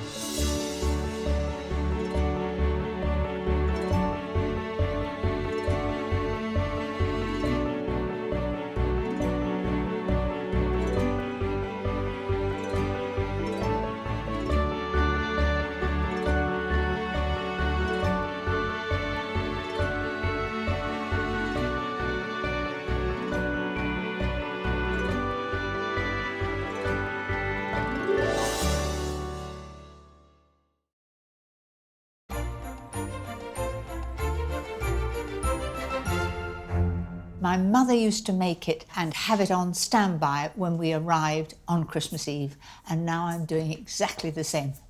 I've got half smoked haddock and half ordinary haddock, 350 grams of each. And I'm just going to dice that up into reasonable sized pieces, so just about the amount that you would eat in one mouthful. And be wary for the odd bone, and that's it. To make the sauce for the fish pie, I like to use leeks. They're at their best in winter and add a perfect subtle flavour. You notice I don't do it as quickly as the chefs do. But I get there in the end. Fry them off in 50 grams of butter until they're nice and soft. Add 50 grams of flour and slowly whisk in 600 mils of hot milk. And watch it getting thicker and thicker. Don't add all the milk at once. If the sauce is a little bit too thick, you can always add a little more milk. That's it. Now I'm going to add salt and pepper. I like pepper. There we are, a little bit of extra. And then I'm going to put the juice of half a lemon. That just sharpens it up. In goes the dill. If you're not a lover of dill, you could always put chopped parsley in. Then in goes the fish. And the fish will cook in the hot sauce. The lovely smell of this fish, slightly smoky, just makes me think of Christmas. Once the fish begins to turn white, it's ready for the baking dish. Why do I grease the dish? Because it makes it much easier to clean afterwards. And it's usually me that's washing it up. Doesn't that look good?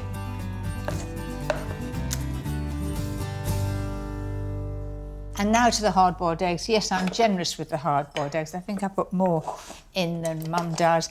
And you know, all my family love fish pie, but my husband, if I don't put lots of hard-boiled egg in, I'm in trouble. That's it. And now to the soufflé topping. This is not only delicious, it's totally different and wonderfully crisp. Start by cutting 5 slices of stale bread into croutons. Then melt 75 grams of butter with the same amount of mature cheddar cheese. Add 50 grams of cream cheese over a low heat. Lastly, whisk 1 egg white until light and frothy.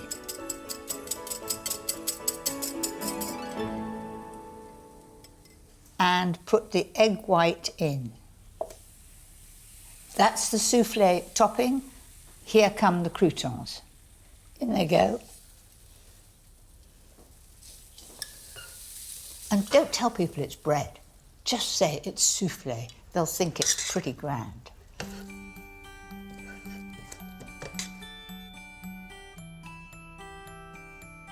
There it is, all ready for the oven. Bake at 180 fan for 25 to 30 minutes until it's crisp and golden. Mum didn't have a glass door. I can have a glance and see everything's all right. How about that then?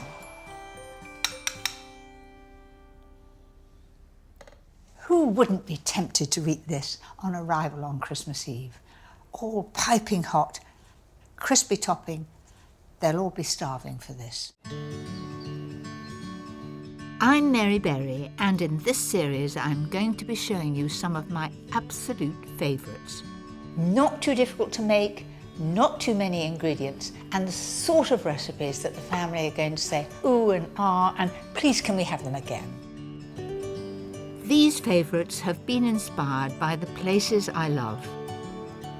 The countryside, by the sea, markets and gardens, and of course, my home. I'll be sharing with you some brand new ideas and some recipes that I never ever tire of. Tonight, Is that a bit sharp at the moment? No, I think it's lovely. it's my favourites from the local farmers market.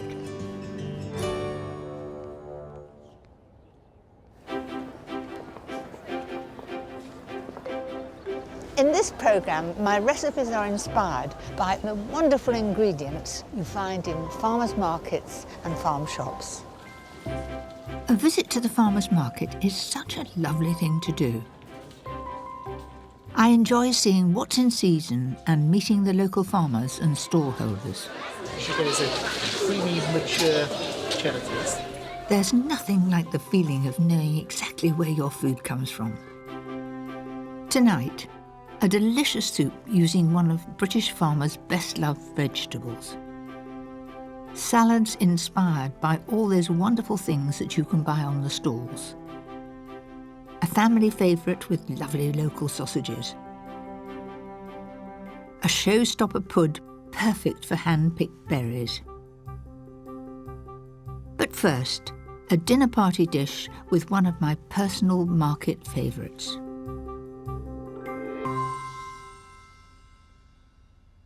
I love asparagus. It makes this dish very special. I remember my father used to grow these with tremendous care. I've tried to grow it, and as soon as you get weed in it, you're in trouble. I've never been successful, so therefore I go and buy it from a farm shop nearby. Start by seasoning 6 chicken breasts and seal them in a hot pan with 25 grams of melted butter and a tablespoonful of oil. All I'm doing with these chicken breasts is getting them golden brown on each side, but in no way are they done in the middle. That's exactly what I'm looking for.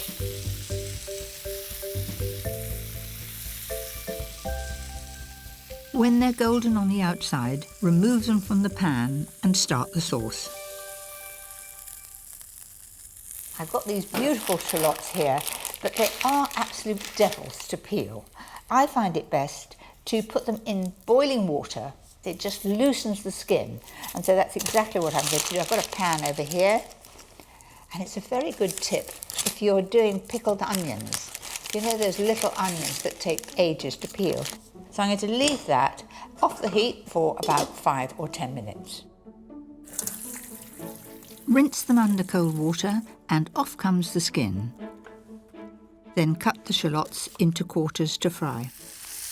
I'm using the same pan. Not only does it save the washing up, but you do get the flavour of the chicken juices. To thicken the sauce, use a heaped tablespoon of plain flour. This is an old-fashioned tablespoon. Measure it carefully if you like, 30 grams, but I promise you if I put that on the scales, that's what it'll be. So in the bowl. Combine the flour with some of the 400 ml of cold chicken stock. I'm going to make that really, really smooth. You might think it's a bit like making custard. Then I'm going to put the remainder of the stock in here, like that, and I'm going to pour that in, stirring all the time, and that will thicken it, which indeed it has. And this is absolutely smooth, as you can see. There's no sign of a little white lump.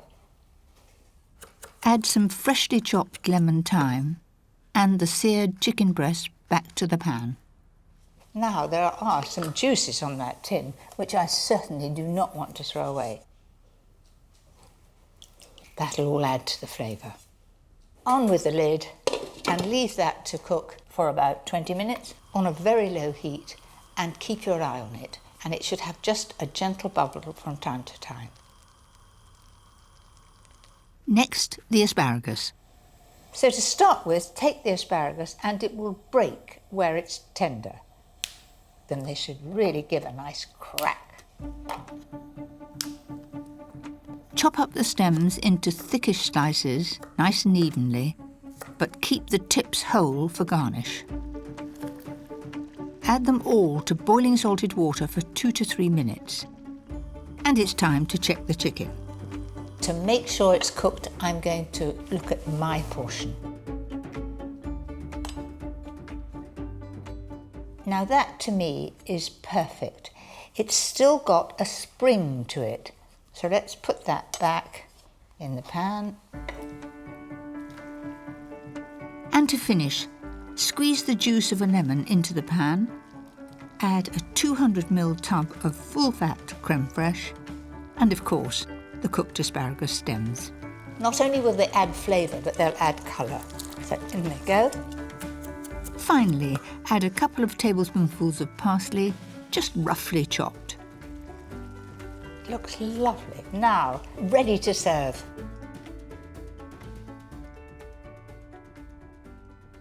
There are those that like a lot of sauce, and I'm married to a gravy man, so all my recipes have quite a lot of sauce.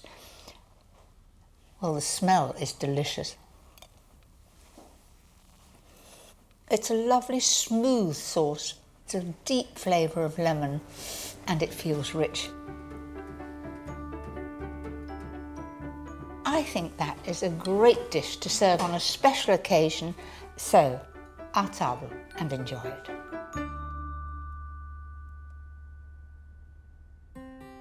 Seeing the first crop of asparagus each year is always exciting.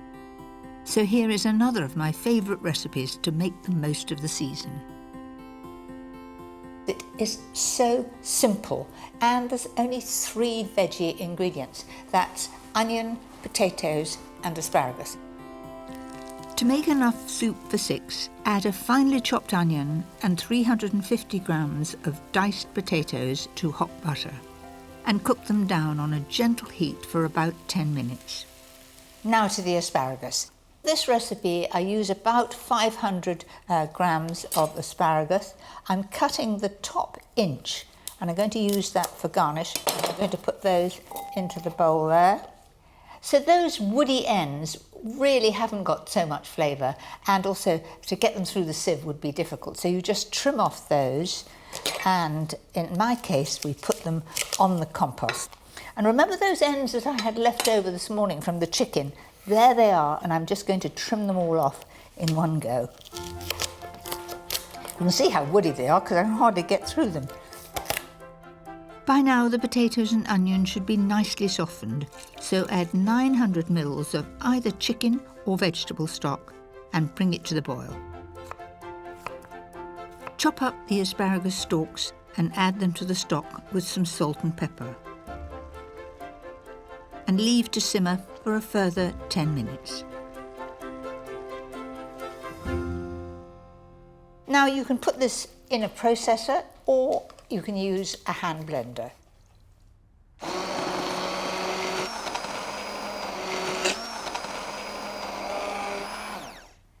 So you want to know something? I always use a processor and I'm not used to these hand blenders, and I'm learning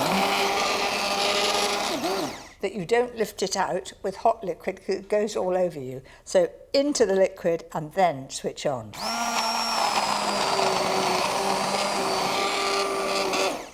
I have to say it's rather efficient. It's working very well.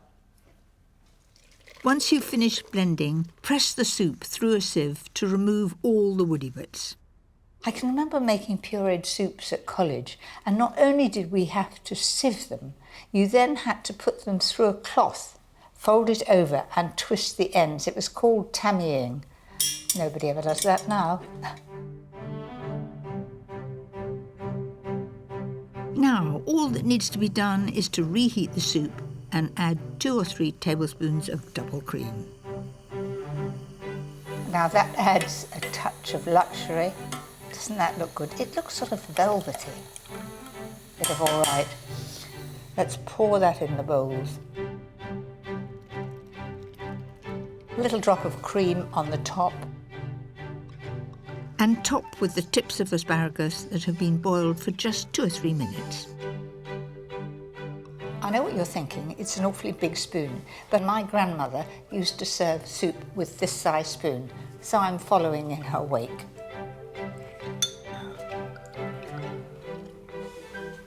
You know something? That really is delicious. It is so smooth and velvety, and there's no doubt what the flavouring is. I might eat the rest of that bowl in a minute.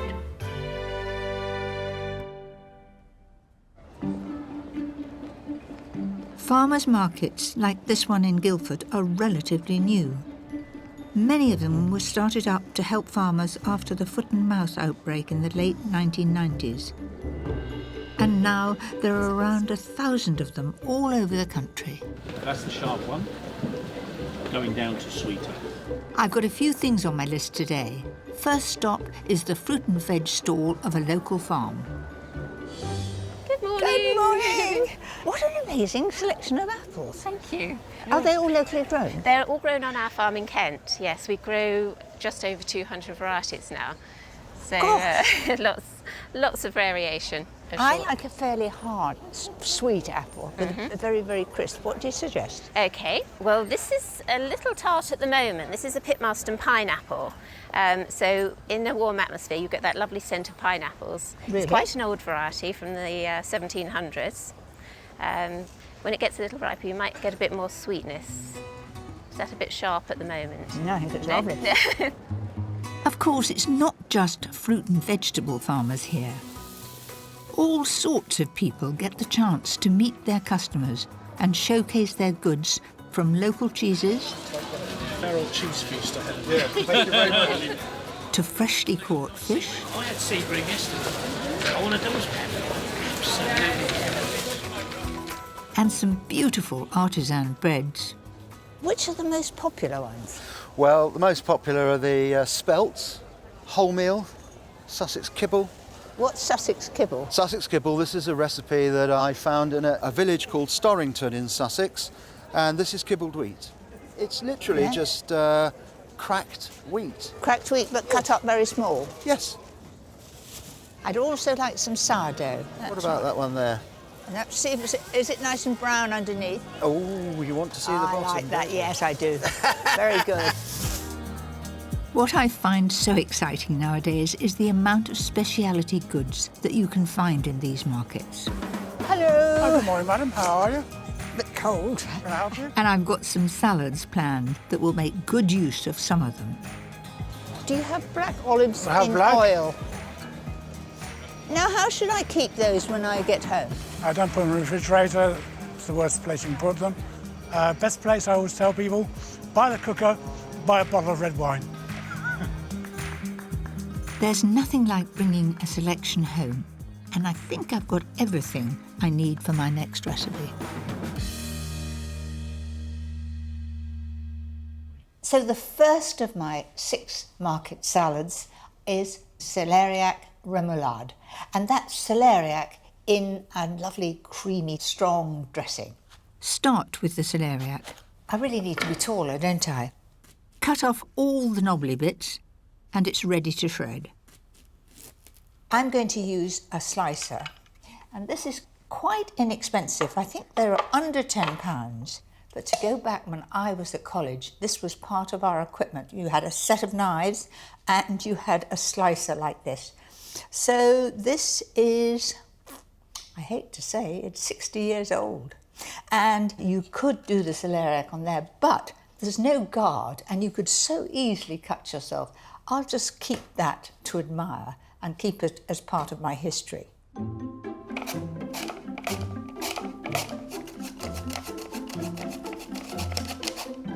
Right.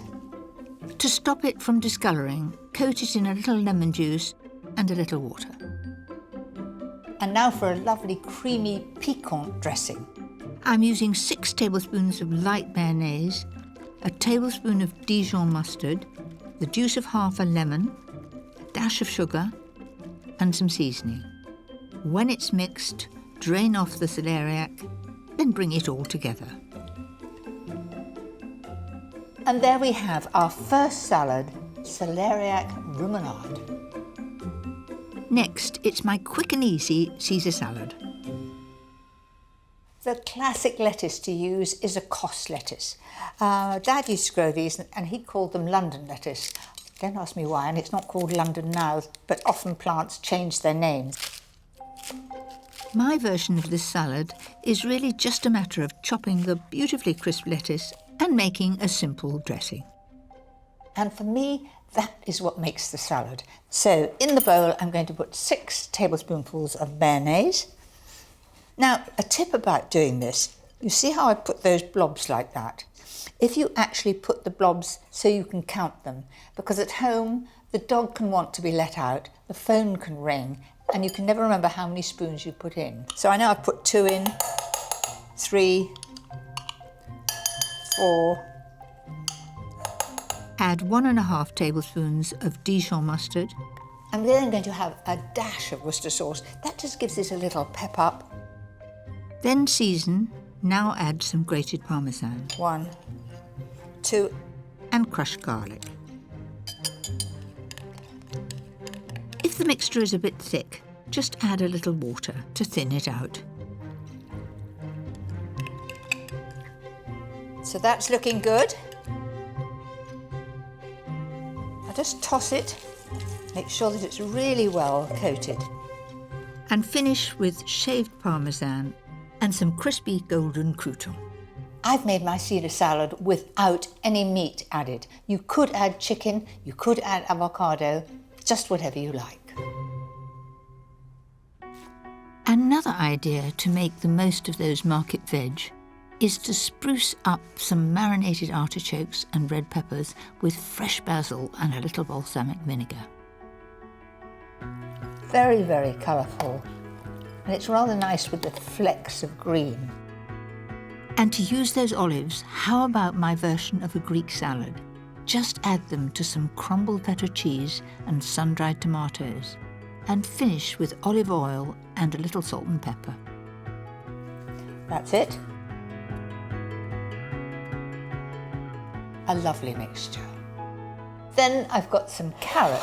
Now, carrot, coarsely grated, is delicious, but I like to add some lemon juice and some poppy seed, and that's exactly what I've done there. All very simple, a little bit of pepper and salt, and it's as cheap, very effective.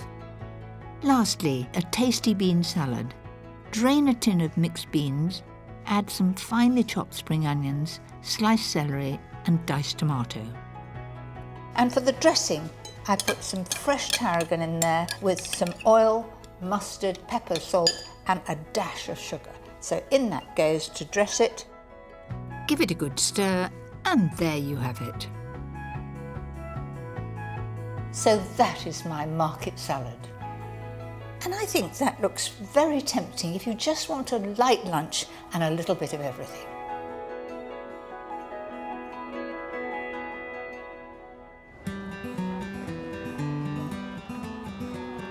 If I'm not in a hurry, I always like to have a chat with the farmers and find out a bit more about them. I'm the wife and that is a farmer, so... Georgina and John Emerson have been bringing their meat and poultry here since the market started almost 15 years ago. And what do you sell most of? Oh, we sell a lot of sausages, as you can see this morning. People had sausages during the week. You've got all sorts of varieties We here. do about 25 different flavours, so we bring a selection each time we're at a market. Which is the most popular? Probably the plain out of all the flavours we do, but we do all kinds of different flavours with caramelised onion. We've got black pudding where we use a black pudding from Scotland. Oh, and here at the end, pork and leek, my favourite. Lovely, thank you. One of my favourite ways of using sausages is in my next recipe, roasted sausage supper. This is a true favourite of mine. It's a great family dish. Start with the vegetables. I'm using 500 grams of new potatoes, just chopped in half. 2 large onions sliced into wedges. Keeping the root on will help them stay together. And 2 red peppers, roughly chopped into bite-sized pieces. Now to the magic part of the recipe. A simple plastic bag. I'm going to put all these vegetables in the plastic bag, some olive oil, and as you rub the bag, it's a light coating. I don't need to use too much oil, and my hands are clean. So let's just put those into the bag with everything else. Add 2 cloves of chopped garlic and some thyme to the bag. In it goes. Lastly, the sausages. As we saw, there was a huge variety of different sausages in the farmer's market. I still like pork sausages best, but I do like trying all the different flavours. These are herb and leek. Prick the sausages. I'm using 12 in this recipe. That's it. Add them to the bag. And in goes 2 tablespoons of olive oil. So then you want to hold the top of the bag and tip all these until every single one is well covered.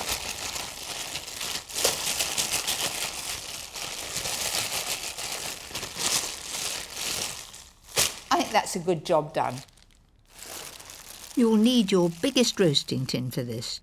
Just tip everything in. You want one even layer with the sausages on top so they cook through. Right, that's all ready for the oven, and I'm going to cook that at 200 degrees fan for about 35 or 40 minutes.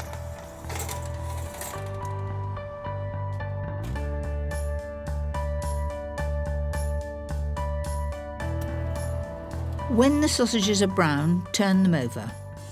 And for a bit of extra flavour, add 200 ml of white wine. Continue to cook at the same temperature for another 20 minutes. So, I'm off to lay the table sun ready for supper.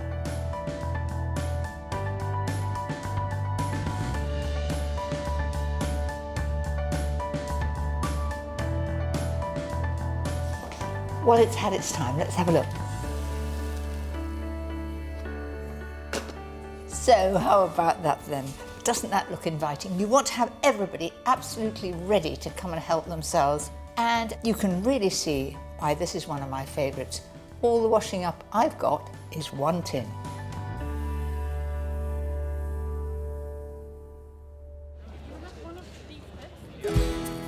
Of course, the market is full of ideas for sweet things too. And I always keep my eyes peeled for the ingredients for one of my favourite tried and tested puds. Do you know, I get more letters, emails and questions about how to get success with a meringue than anything else. And I have a foolproof way that will give you success every time, so your problems will be over. So first of all, I'm going to separate the eggs. I've got 3 eggs here, and they're nice and fresh. The secret is to whisk on full speed, whether you're using a big mixer like this, or a handheld one, or even I had one when I was first married, one that you just went like this like mad. The main thing is you've got to get as much air into the egg white as you can. So full speed ahead now. When the egg whites start to look like cloud, add 175 grams of caster sugar, a spoonful at a time. Keep your mixer on full speed until the meringue is stiff.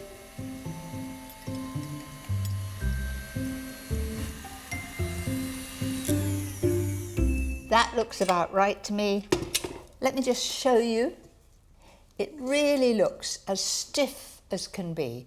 And I'm going to be brave and you'll watch it drop. Is it going to drop? No, really, really stiff.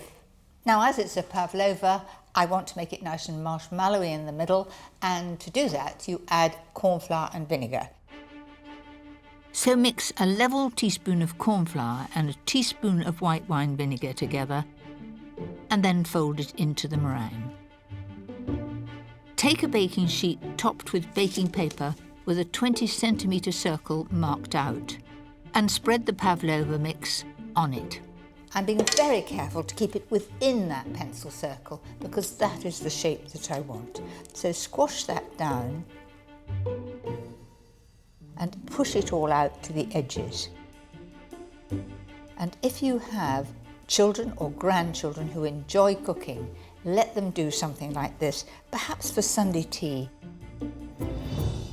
So I'm quite happy with that. It looks nice and informal. There are little peaks sticking out. And I've got a really nice cavity in there to put lots of cream and fruit. Turn down the preheated oven from 140 degrees fan to 130 degrees and cook the pavlova for an hour. Once it's cooked, the key is to turn off the oven and leave the pavlova inside to cool for a good 2 or 3 hours. So now to make the filling. I've got 225 grams of beautiful black currants, which I've taken off the stalks, and the same of red currants, and then I've got some blackberries as well. Those are huge blackberries. Add 175 grams of caster sugar. So on with the heat. And stir gently until all the sugar has melted. Then turn off the heat and add the 175 grams of blueberries. And leave it to cool completely before adding the raspberries. And then to make it really special, a little bit of cassis. About 2 or 3 tablespoons. 1, 2, oh definitely 3. Once the pavlova has cooled, it's time to bring the showstopper pud together. Well, that's just as I wanted it to be. That very, very pale, sort of creamy colour. And it is beautifully crisp. I've got some whipped cream here. Push it right to the sides. And this will stop the fruit juice going into the meringue.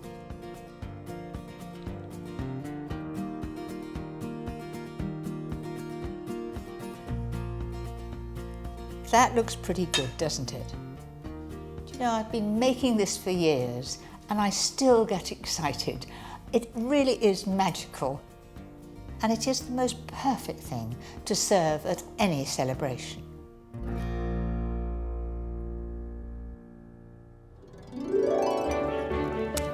Next time. Hello!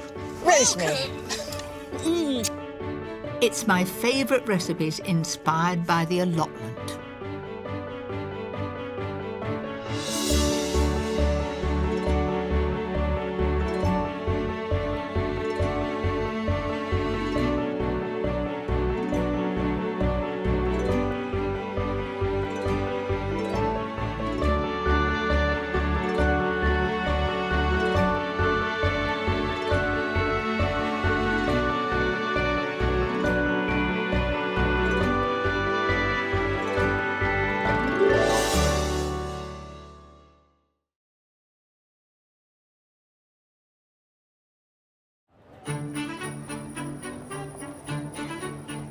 I just love Christmas. It's my favourite time of year. It's a good excuse to get the whole family together and indulge ourselves. But no matter how many times you've cooked for it, it can seem a little bit daunting.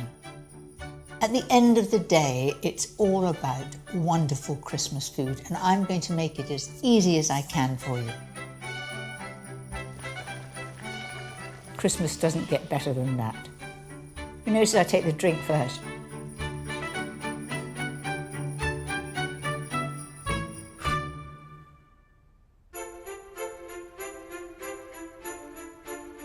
With Christmas almost here, it's time to start planning for the big day itself. Tonight, I'll be making my essential classics so you can have a stress-free Christmas day. An easy roast turkey crown with fail-safe trimmings. A trick for making sprouts that everyone will want to eat. And my special version of a traditional mince pie. But to start with, here's the perfect way to begin your Christmas Day festivities.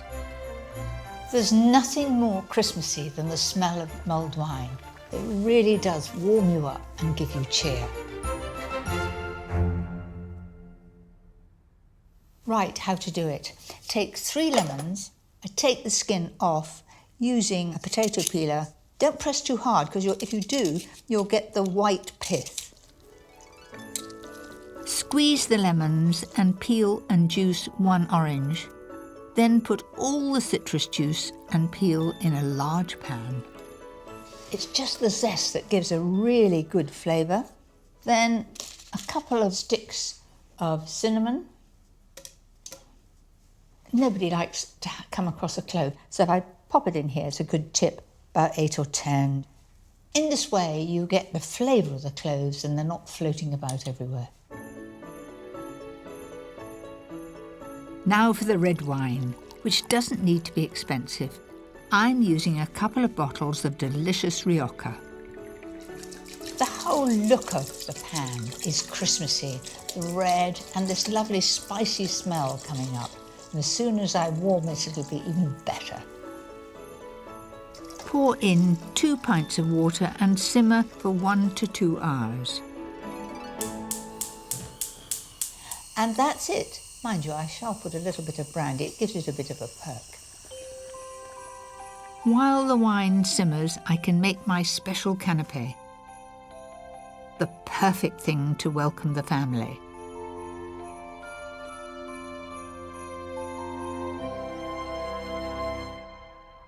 Don't even think about making phyllo at Christmas. I don't think about making phyllo at any time. It comes very nicely in packets. Lay out 2 sheets side by side and brush them with melted butter. You've got to be quite quick because it dries out quite quickly. Cut the phyllo into 3-inch squares.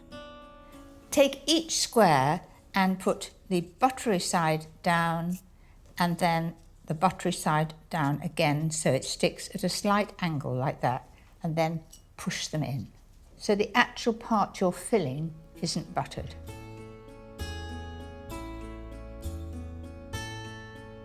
Bake the phyllo cases at 180 fan for 5 to 10 minutes until crisp. Just keep an eye on them. Want to be a beautiful straw colour. Now, on with the beef. I like to use beef tail fillet, which is delicious but not too pricey. Mix the beef with half a tablespoon of honey. It's a great way to make it caramelise more quickly in the hot pan.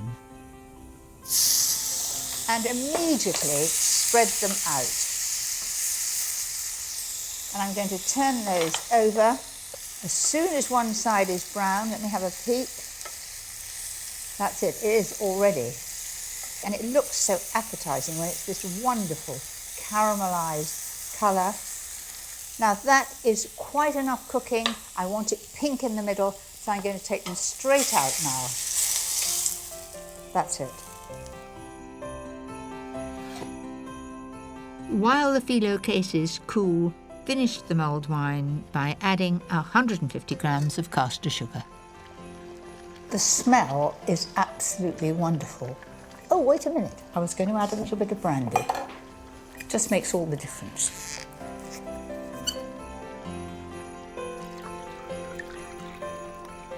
Now, on to serving my canapés. Fill the cases with a little creamed horseradish and top with the luxurious fillet steak. A little bit of parsley on the top. I think that looks really tempting, and I very much doubt if anybody would say no.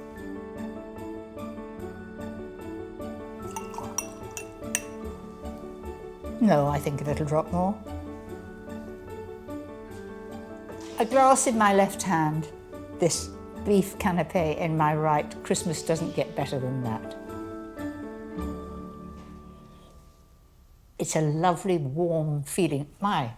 The brandy did give it a bit of a kick, and that just looks beautiful. Anyway, happy Christmas. Christmas Day is all about indulging yourself, and the one thing I always look forward to is a glass of bubbly. But we no longer have to bring it in from France. Here in the Sussex South Downs, the Whiston Estate has been winning international awards for their English sparkling wine. Good morning. Morning, welcome. So it's Pip, isn't it? It is, yes, And Rick. I've come here to learn all about champagne, or should I call it sparkling wine? You should technically call it sparkling wine because it's not made in the Champagne area. Do we have the right weather and climate? Weather not today, but we're getting the right climate. We have the right soil. This year has been an extraordinary weather-wise, hasn't it? A wet winter and a hot, hot summer. Is that good?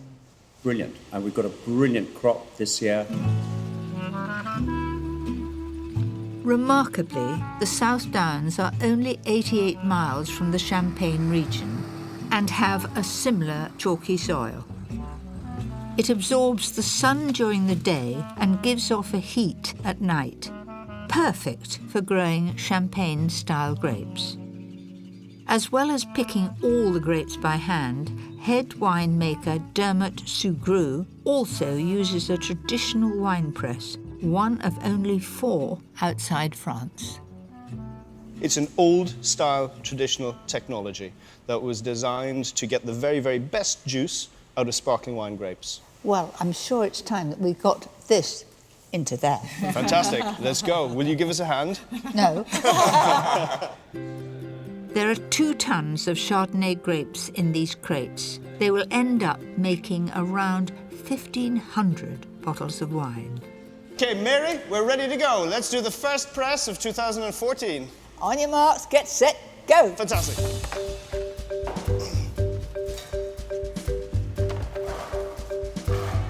We've raced into a good lead already.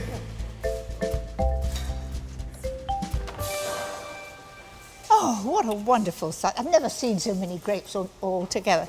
What are they doing, sort of levelling it here with a fork? It's like a great big cake, Mary, and we want to get it nice and level, so when we bring down the press, it's nice and balanced, and the juice comes out very evenly. All right, guys. 1, 2, 3, up.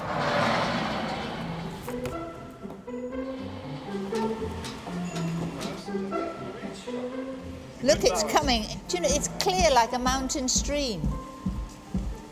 The juice is now going to start going through a very, very basic little grill here, just to keep out any seeds. And then it's falling by gravity into the stainless steel tanks below. Once we add the yeast, it'll start the fermentation. We turn juice into wine.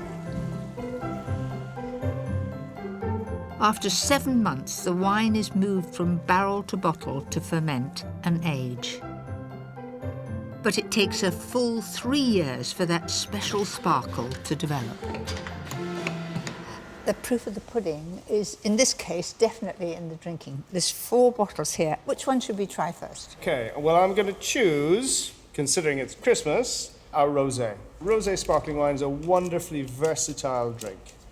because it's perfect for drinking without food or with food. You don't want it to pop. Give it a little wiggle, and now soon we'll hear some gas leak out. See? There's enough talk. How about tasting? Absolutely. As you can see, it's got a very, very beautiful, delicate pink colour.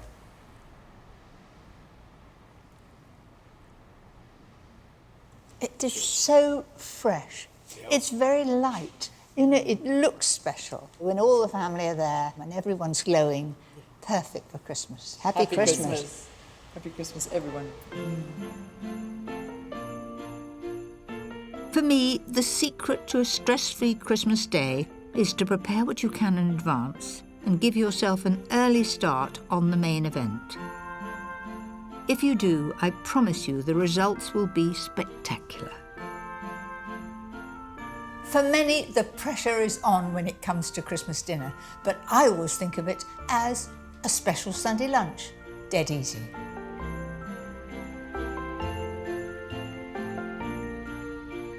I've chosen a turkey crown.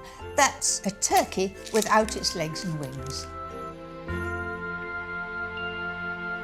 Christmas Day for us at home is one of the happiest days. We're so lucky having grandchildren. The first thing they do is get up and have their stockings, and that keeps them quiet for a long time, playing with the toys. I like to do as much as possible ahead of time. It's all a matter of planning, because I want to be with the family on Christmas morning. First, mix the fresh thyme with 50 grams of soft butter and season well. Now loosen up the skin so you end up with a big pocket. So push your nails up and you'll be amazed it comes away quite easily. And don't put your finger through it. Loosen it all the way along. Spread the thyme butter carefully over the whole breast and place 8 slices of orange in 2 neat rows for a simply delicious different flavour. This will baste itself, but any butter that comes out and any juice that comes out, I will baste it during cooking, just to make it extra moist. Now you can do this the night before, put it into the fridge, and then the next day take it out to room temperature before cooking it. Don't forget to brush the turkey with oil, then roast at 180 fan for about 1.5 to 2 hours. Just keep an eye on it and baste from time to time.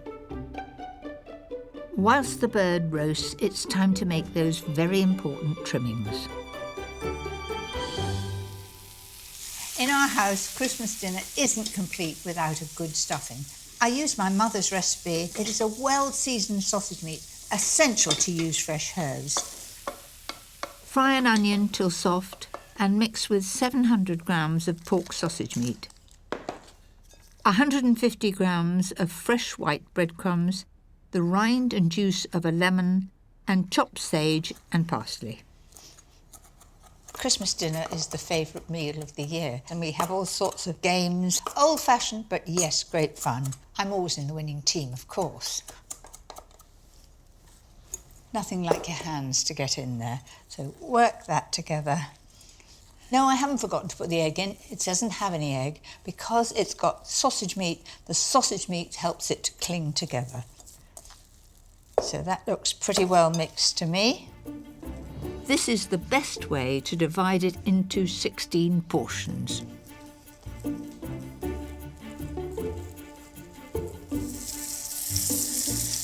They brown very easily, rather quicker than sausages do. You can easily prepare these beforehand and leave them in the fridge to reheat on Christmas Day.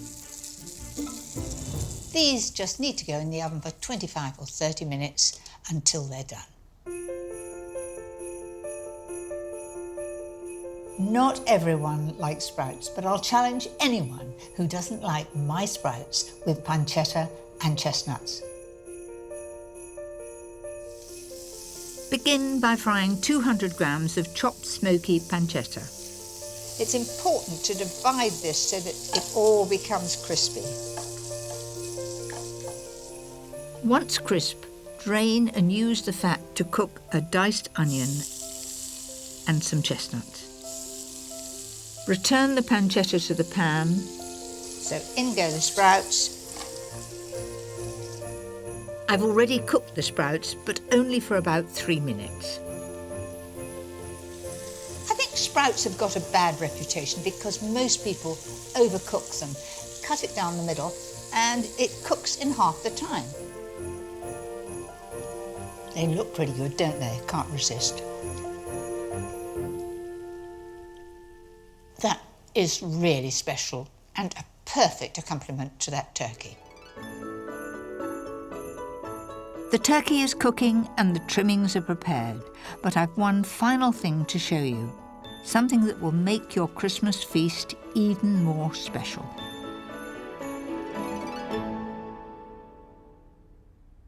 I don't think that the Christmas dinner is complete without cranberry sauce, and mine is fresh cranberry sauce, no cooking. Roughly chop an orange and put in a blender with 225 grams of raw cranberries. They're not about all year round, but they're very plentiful in December. To sweeten, add 150 grams of sugar and a teaspoonful of mixed spice. In that goes. Next, fresh nutmeg. A nutmeg like that will keep for 5 years. If it's ground, it will only keep for a year. So, a good grating of that going in. I can remember coming back from Malaysia, having picked these, bringing it back and thinking the children would be interested. They weren't in the slightest bit interested. And they said, "What else have you brought, Mum?"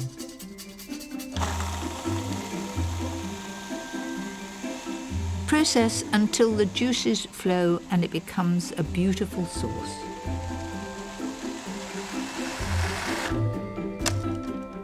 That looks perfect.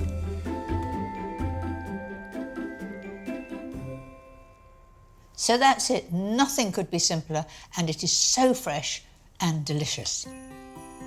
This cranberry sauce will keep for a week in the fridge, and it's just the thing for Boxing Day sandwiches. That reminds me, time to check on that bird. Oh, there we are. Gosh, the smell. Lovely.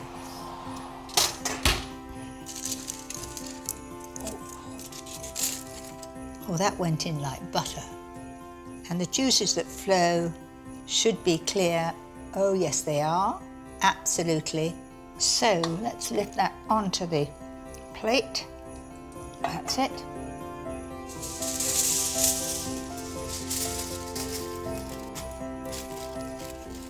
Leave the turkey to rest for half an hour and it will hold its heat well because it's solid meat. While it rests, I'm going to make a rich gravy. Skim off 4 tablespoonfuls of fat from the juices in the pan and add 3 tablespoons of flour. When bubbling, add 450 ml of hot chicken or turkey stock. But you see, if you use a whisk and you have hot stock, it becomes smooth very quickly. Then a little port, about 6 tablespoons. How about that? Add a few drops of Worcester sauce, 2 tablespoons of soya sauce for colour and for flavour. The rich pan juices, taste and season well. It's got a lovely gloss to it, which I like. You can see the consistency. It's nothing like a good gravy.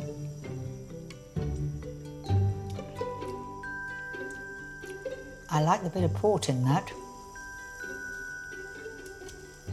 I'm going to add nothing else. It's just right.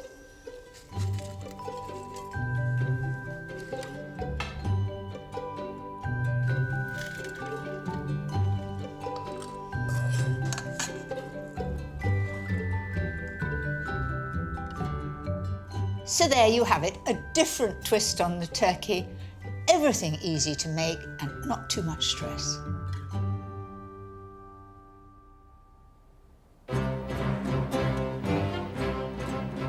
We all have our very own special Christmas Day traditions. I've come to Henry VIII's Hampton Court to to see if my Christmas lunch bears any resemblance to what they would have cooked almost 500 years ago. Food historian Mark Meltonville is already busy in King Henry VIII's great kitchen. Now, how would Christmas have differed to ours? They go to church on Christmas Day, and that's sort of Christmas over, but they have 12 days of feasting. So what sort of dishes would they have? So the whole point of coming here at Christmas is to have fresh meat when everybody else doesn't get any. And so every day of that 12 days, there's roast beef on the table, roast mutton. So what about our favourite, turkey? Well, oddly enough, the turkey has just come over to Britain in Tudor times. They come over from America. It's the only thing they bring over quickly. But it's not associated with Christmas for a long, long time. In fact, our Christmas turkey has only been popular since the 1950s. In Tudor times, it would have been more common for the court to be served spit roast goose with an exotic spice sauce. By putting these 3 peppers in a sauce in a palace in England, you're saying, my people travel the world. The sauce is made from a rich stock and thickened with croutons cooked in bacon fat. The blend of 3 peppers from as far away as India and Java and a drop of vinegar provide the flavour.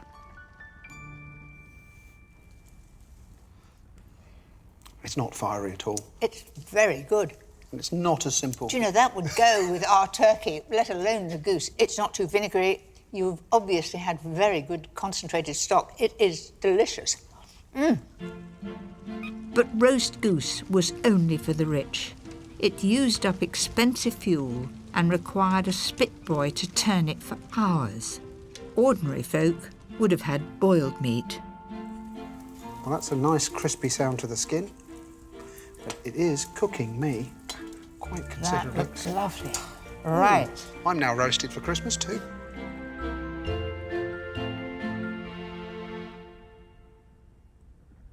Doesn't that look a mouthful? And then you would wash your hands on your napkin. That is memorable. The skin is so crisp, and yet the breast is so moist. It is quite amazing.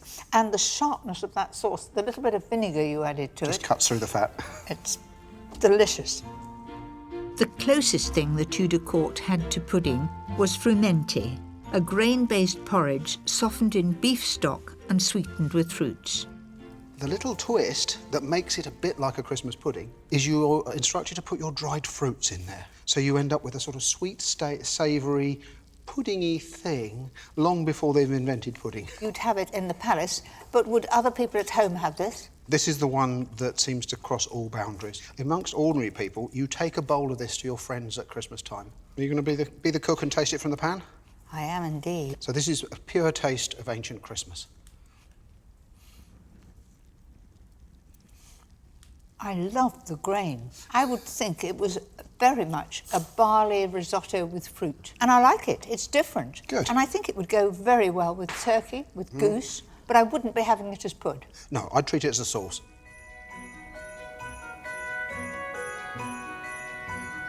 The Tudors' frumenty was the beginning of our traditional plum pudding. And for me, Christmas isn't complete without one final special treat. Mince pies are traditional at Christmas, but if you want to stand out from a crowd, try this recipe. For the pastry, you'll need 175 grams of plain flour and 75 grams of cold butter. Simply whiz together in the processor or rub in by hand. Looks a bit like snow. Add 25 grams of icing sugar and my special addition, the grated zest of an orange. That's it. No need to think about water, whether it's the right consistency. I found an egg is just about right. So there we are.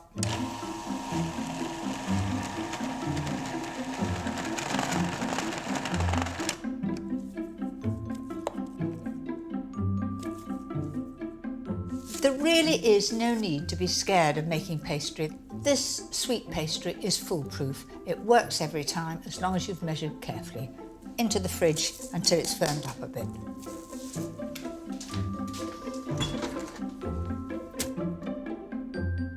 After 10 minutes, the sweet orange pastry is firm and ready to roll. I like nice, thinly rolled pastry. And you can see the flecks of orange which give it its flavour. And then take the cutter. The cutter wants to be bigger than the diameter of the tart tin, so that you've got lots of room for filling. I like using a fluted cutter for a smart finish. There's no need to grease the tin with pastry if you have over half fat to flour, which I have. So take a fork and just prick the base. Otherwise, if you don't prick them, they'll rise up in a bump.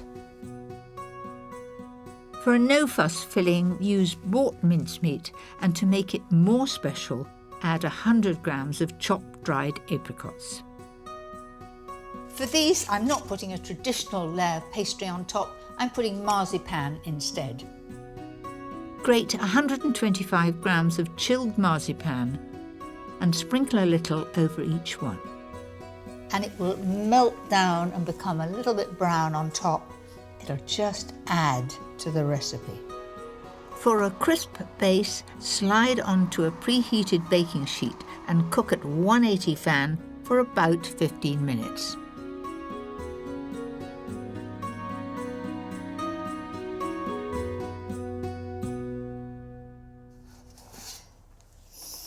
Oh, that's a bit of all right. They just look different and most tempting.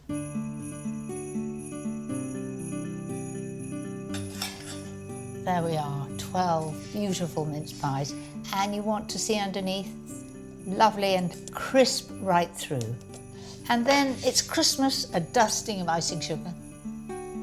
There are times when I burn the corner of a cake. Yes, believe it or not, a little dusting will cover up things. Just needs a bunch of holly and it's Christmas.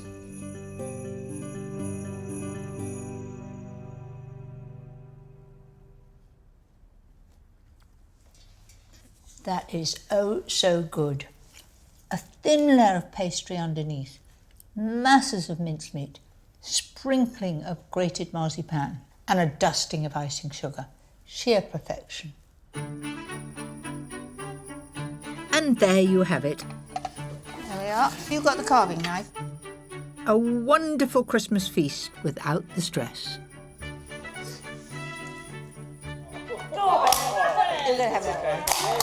Where do Santa's little helpers go to relax? Oh. Lapland. No. To a stable. No. Where do they go? The elf spa. Oh, I like it. Elf spa. What do you like best? The turkey. The turkey. All that remains for me to say is, have a very happy Christmas.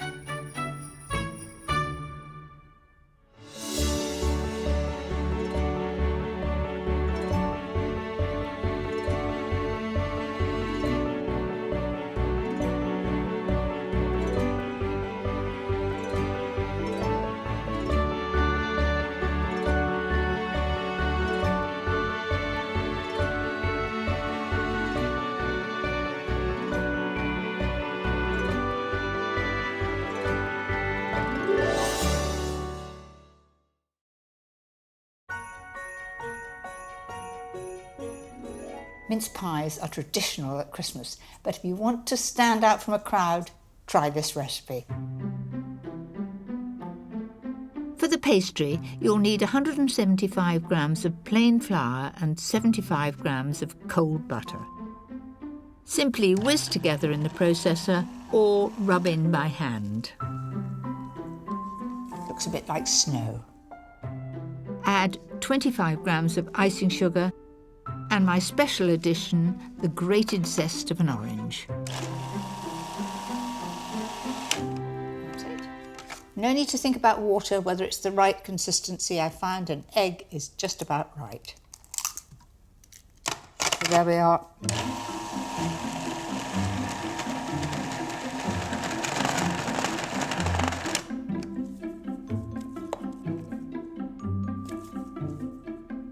There really is no need to be scared of making pastry. This sweet pastry is foolproof. It works every time as long as you've measured carefully. Into the fridge until it's firmed up a bit.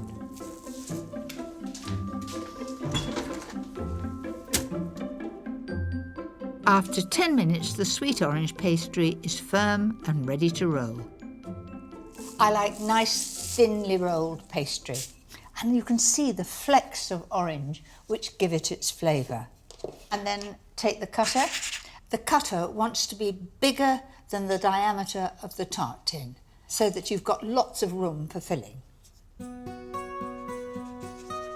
I like using a fluted cutter for a smart finish.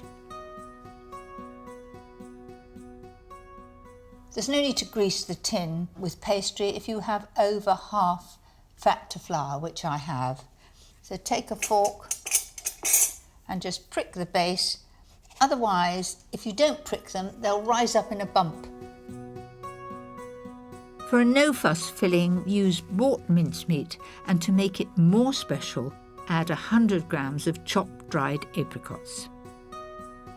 For these, I'm not putting a traditional layer of pastry on top, I'm putting marzipan instead. Grate 125 grams of chilled marzipan and sprinkle a little over each one. And it will melt down and become a little bit brown on top. It'll just add to the recipe. For a crisp base, slide onto a preheated baking sheet and cook at 180 fan for about 15 minutes.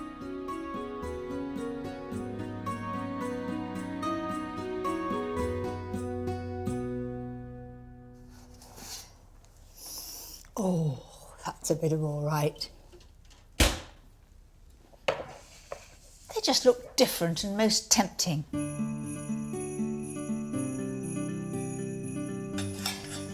There we are, 12 beautiful mince pies. And you want to see underneath, lovely and crisp right through. And then it's Christmas, a dusting of icing sugar. There are times when I burn the corner of a cake. Yes, believe it or not, a little dusting will cover up things. Just needs a bunch of holly and it's Christmas.